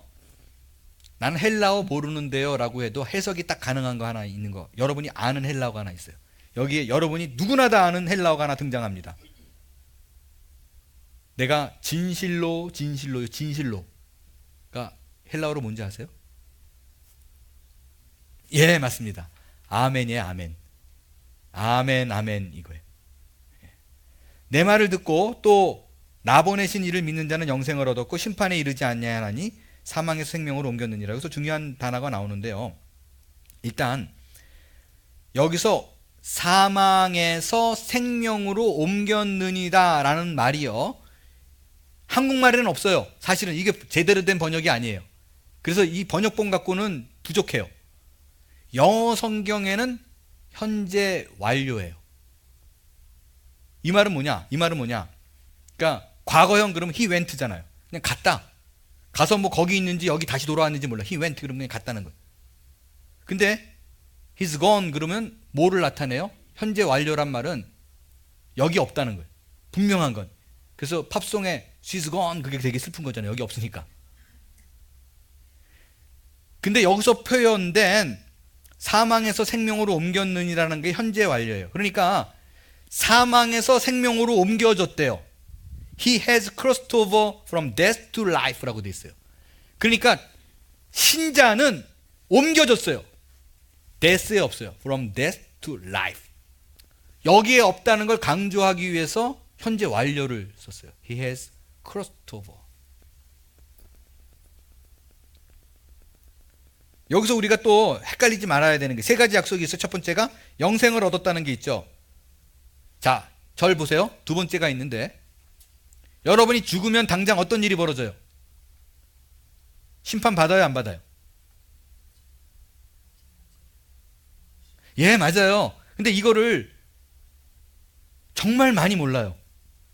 성경에 여기 분명히 뭐라고 돼 있어요? 심판에 이르지 아니한다. 신자는 심판이 없어요. 상급에 대한 문제가 있지. 심판은 예수 믿지 않는 자들에게 해당하는 거예요. 첫 번째가 영생을 얻었고 두 번째가 심판에 이르지 아니하고 사망의 생명으로 옮긴 거고 그게 세 번째예요. 두 가지 조건이 있어요. 듣고 믿어야 돼요. 들어야 믿음이 자라요. 정말 신기한 게 제가 아르헨티나에 갔을 때 그 봉제 공장 했었잖아요. 봉제 공장을 했었는데 저희 어머니가 수완이 참 좋으신 분이라 이렇게 둘러보니까 두부 뭐 파는 그때만 해도 한인타운이 그렇게 발달이 안 돼서 그래서 집에서 두부도 해가지고 두부도 팔았었고 참기름도 짜가지고 팔았었고 그리고 콩나물도 키워가지고 팔았었어요. 근데 제가 정말 이해가 안 가는 게 콩나물 해보신 분들은 아시죠? 이해가 정말 안 가는 게 수영아 너 가가지고 콩나물 물 줘라 그래. 내 물 주면 이걸 내가 뭐 하고 있는지 모르겠어요. 물을 뿌리면 물이 그냥 밑으로 다 빠져나가요. 그러니까 이게 언제까지 이러고 있어야 되는지도 모르겠고 뭐 하는 짓인지도 모르겠고 이게 뭐 어머니가 잘못 만들어 놓은 거 아닌가라는 생각도 들고 근데 신기한 게 있어요. 물이 다 빠져나가는데 콩나물이 어떻게 돼요? 자라요. 와 신기하더라고요. 그래서 교회 와서 주무셔도 돼요. 그게 안 듣는 것 같아도요 자라요. 어느 순간 뭐에 하나 띄어가지고 들어야 신앙이 자랍니다. 4번 골로새서 1장 6절에 의하면 우리가 복음을 참으로 들었다는 증거는 무엇인지요? 골로새서 1장 6절 읽겠습니다. 시작.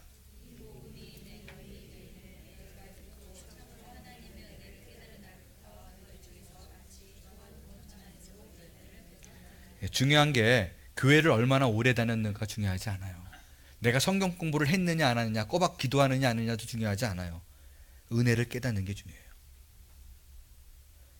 믿는다는 건 뭐냐면 내 힘으로 안 된다. 행위로 안 된다. 오로지 그분 아니면 구원이 없다라는 것을 깨닫는 거예요. 그래서 여러분들 혹시 임종 직전에 있는 사람에게 늦었다고 생각하지 마세요. 복음 전에서 그때 예스 하면 돼요. 심지어 그분이 입으로 이렇게 말을 못 하더라도 그분이 마음으로 고백해도 돼요. 그건 다음까지 나와요. 정말이에요. 그게 중요한 게 아니에요. 그러니까 그리고 여러분 아시지만 모든 심정지, 뇌정지가 다 됐더라도 제일 사람의 몸의 기관에서 오래까지 살아있는 게 어딘지 아시죠? 귀. 청각이 제일 오래 살아있어요. 그래서 삐 그래도 그때 막 말하면 돼요.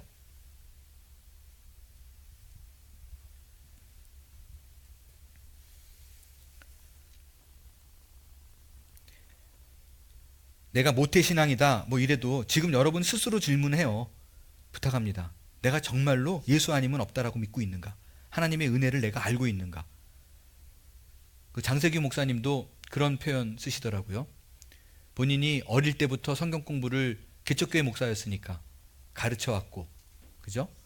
그리고 전도도 많이 했고 성경 교사도 많이 하고 근데 그분이 이렇게 고백을 하시더라고요. 내가 예수를 개인적으로 만난 거는 아이러니하게 대학교 때였다고. 목사 아들이었는데. 대학교 때 사형리를 이렇게 복음을 풀어가지고 하고 있다가 깜짝 놀랐대요. 그날 이게 내 얘기구나 라는 걸 아셨다 그러더라고요. 그래가지고 이제 결단 뭐 기도하고 그러는데, 이 사람은 멀뚱멀뚱하는데 본인은 울었다고. 그때 영접하셔가지고. 지식이 많다, 이거 성경 지식이 뛰어나다, 뭐 이거 내가 교회에서 무슨 일을 맡았다, 이거 다 아니에요. 하나님의 은혜를 정말 내가 깨닫는가, 그것이 값없이 준 은혜인가, 이걸 알아야 돼요. 5번, 요한복음 1장 12절에 의하면 우리가 예수 믿는 것을 다른 말로 어떻게 표현하나요? 1장 12절 읽겠습니다. 시작.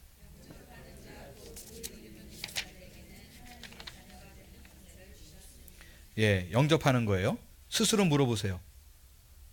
내 마음에 예수 그리스도가 세이버인 거, 구원자라는 걸 믿고 있나? 자, 하나님의 자녀가 되는 자에게 뭐를 줬다 그랬어요? 권세를 줬다 그랬죠. 여러분 이걸 믿으세요. 그래서 부탁입니다. 누구에게 찾아가서 머리 들이밀 생각하지 마시고요. 성경에서 하나님의 자녀가 되면 그분의 권세를 주셨다 그랬어요. 쓰세요. 그러니까 옆에 막 수류탄, 기관단총, 탱크 뒤에 다 있는데 안 쓰고 자꾸 남 보고 쏴달라 그러는 거랑 똑같아요. 남에 가가지고 자꾸 기도해 주세요 이러고 있으면 쓰셔야 돼요. 권세를 줬어요.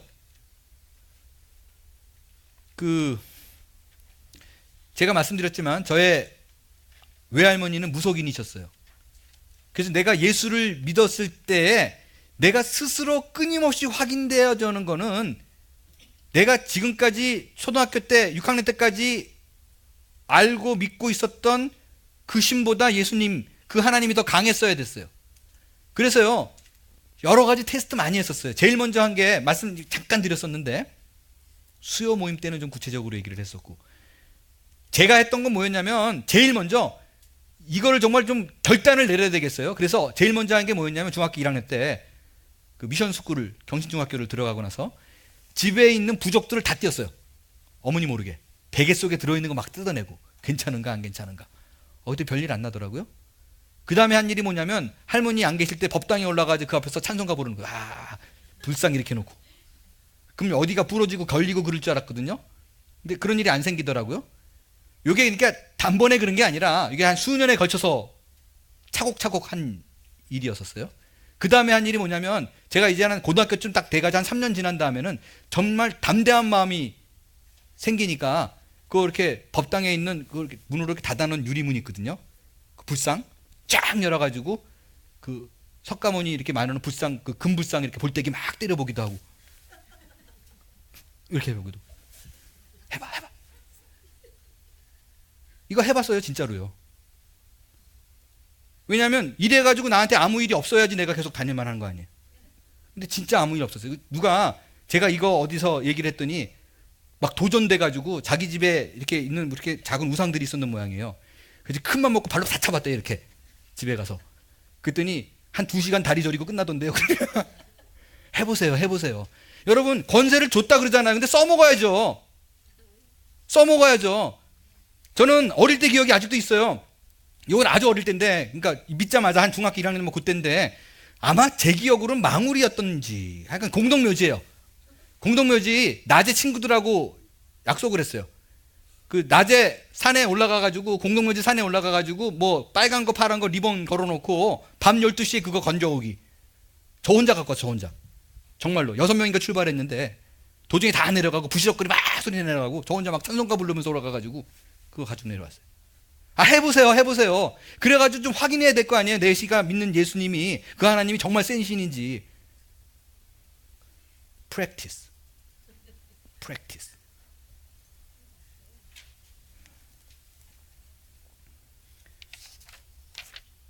자, 결과. 야, 제가 시간이 모자랄 줄 알고 원래 부지런히 뛰었더니 빨리 끝나게 생겼어요.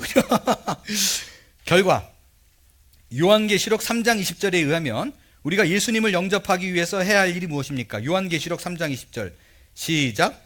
볼지어다 내가 문 밖에 서서 두드리노니 누구든지 내 음성을 듣고 문을 열면 내가 그에게로 들어가 그와 더불어 먹고 그는 나와 더불어 먹으리라. 마음의 문을 연다. 내가 그분을 영접한다. 이것은 구원에는 하나님의 일방적인 구원과 또 사이드가 있어요. 하나님의 구원의 일방적인 구원이 있고 나에 대한 인간의 반응이 있어요. 그 마음을 여는 거예요. 이것은 다시 말씀드리지만 인간의 국한된 언어로 표현된 거임을 여러분에게 말씀을 드리고 싶어요. 끊임없이 인간들에게 도전하는 거예요. 문을 열라고. 근데 안 열면 문을 부셔라도 여는 분이지만 인격적으로 항상 우리를 그렇게 대우하시는 모습이에요. 1853년에 세상의 빛이라는 윌리엄 홀맨 헌트라는 이거 좀 열어주세요. 요 강의할 적에 스크린 세이버를 좀 풀어주실래요? 그래야 여기 안 걸려요. 예, 열어주세요. 쭉 넘겨서 그림이 하나 있을 거예요.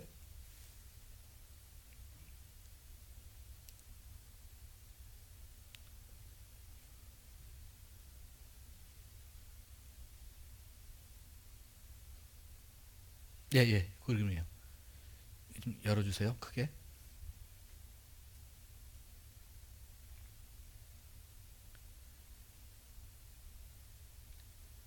요거를 누르면 되지 않을까 싶은데, 예. 안 되나요? 예, anyway, 여러분 이거 보이시죠? 이거 많이 봤죠? 예, 아주 유명한, 이건 사실은 근데 이건 뭐라 그러죠? 원본이 아니에요. 원래 그 사람이 그랬던 건 이거예요. 어디 칙칙하죠?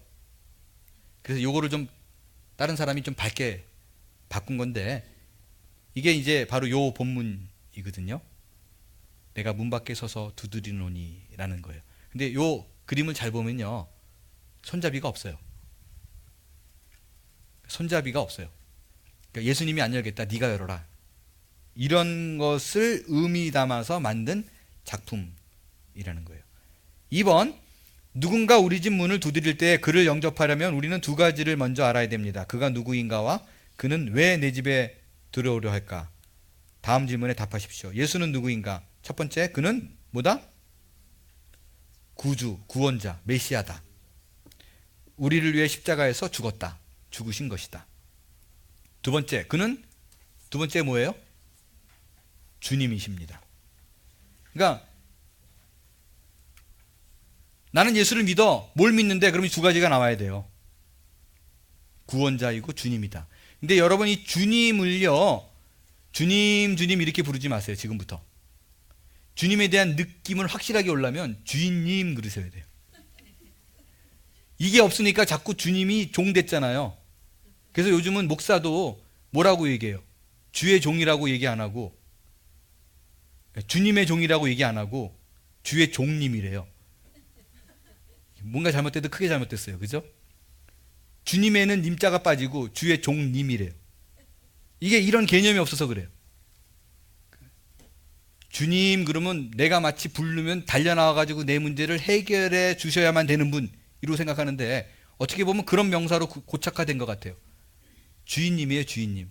말씀하소서 내가 순종하겠나이다. 그는 우리가 새 생명을 얻고 새 삶을 살아가도록 죽은 자 가운데서 부활하신 것입니다. 로마서 4장 25절 읽겠어요. 시작.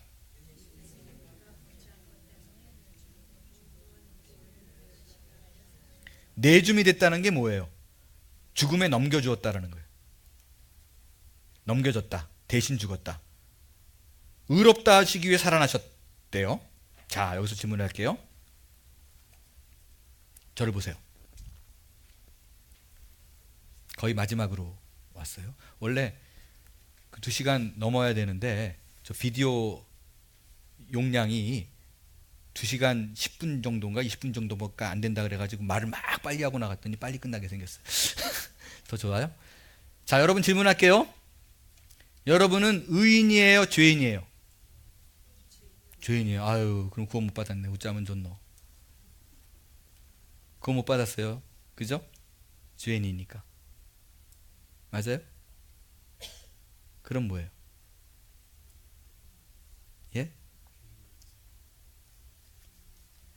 죄인이면서 의인? 예. 하여간 이쪽이 아주 주일학교 교사의 자격이 있는. 그러니까 항상 이게 헷갈려요. 난 죄인이야. 그럼 구원 못 받았네요. 그러면 그건 아닌데요. 그럼 의인이요. 그러면 죄 안 짓네요. 그것도 아닌데요. 그럼 죄인이네요. 그것도 아닌데요. 항상 헷갈려요. 정확한 아이덴티티를 알려드릴게요. 요게 적혀 있어야 돼요. 의인으로 불림받는 죄인이에요. 이게 정확한 우리의 아이덴티티입니다.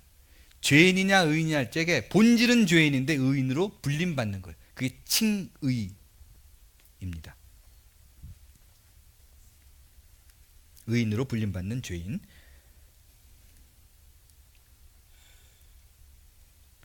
예수는 왜 내 안에 들어오시고자 합니까? 1번 구원하시고자 들어오십니다.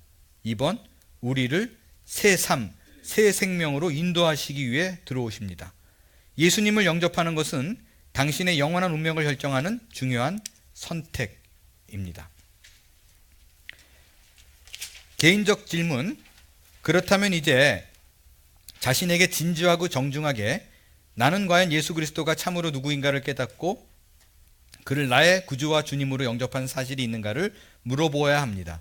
만약 그러한 결단의 순간이 있었다면 하나님의 은혜를 찬양하고 감사하십시오. 만일 그렇게 결단한 일이 없었거나 불분명하다면 지금 이 순간 당신은 아래 영접 기도문을 기도함으로써 예수님을 영접할 수 있습니다. 이것은 적당히 지나치기에 너무나 중요한 문제입니다. 지금 이 순간 생명의 다리를 건너십시오. 그리고 영생을 선택하십시오. 자, 마지막 그 기도문이 있는데요. 기도문을 제가 지금 읽거나 또 함께 읽거나 그렇게 하지는 않겠습니다. 그런데 여러분 가운데 주님 제가 몰랐네요. 오늘 그 이수영 목사님의 설교를 듣다 보니까 내가 지난 수십 년을 구원이 뭔지, 복음이 뭔지, 십자가가 뭔지, 내 본질이 뭔지, 정확한 내 삶의 위치가 뭔지를 모르고 있었습니다. 그렇게 행여 마음에 찔림이 있으신 분들은 오늘 집에 가서 혼자 거기에 오늘 날짜를 적으시고 서명을 하시고 영접 기도문을 쭉 한번 진지하게 아무도 없는 곳에서 혼자 여러분이 그 시간을 좀 가졌으면 좋겠습니다. 이거를 해야만이 여러분이 구원받는다라는 것은 아닙니다. 그러나 언제나 내 결단의 순간에, 내 결심의 순간에 이런 것들이 결국은 내 신앙을 돕게 될 거예요. 그 사실을 기억하시고 여러분 필요하시면 이게 지금 말을 안 들어서 안 되는데 여기 생명의 다리 요거 원하시면 저 뒤에 PPT로 다 있습니다. 그래서 각자 개인적으로 집에 가서라도 내가 공부하기를 원한다라는 분은 우리 스태프들에게 달라 그러면 집에 가서 공부할 수 있게 되기를 바랍니다. 삼가 마쳤고요. 다음 주 사과할 적에 꼭 예습해 오시기를 바랍니다. 기도하고 마칠게요. 주님 고맙습니다. 말씀을 듣고 많은 것을 깨달았습니다. 부디 원하기는 말씀을 깨달았다는 것으로 즐거워하는 자가 아니라 그것을 통해서 내 삶이 변화되고 인격적으로 하나님을 더 가까이 만났다는 사실에 기뻐하는 자들 되게 하여 주시옵소서. 예수님의 이름으로 기도합니다. 아멘. 감사합니다.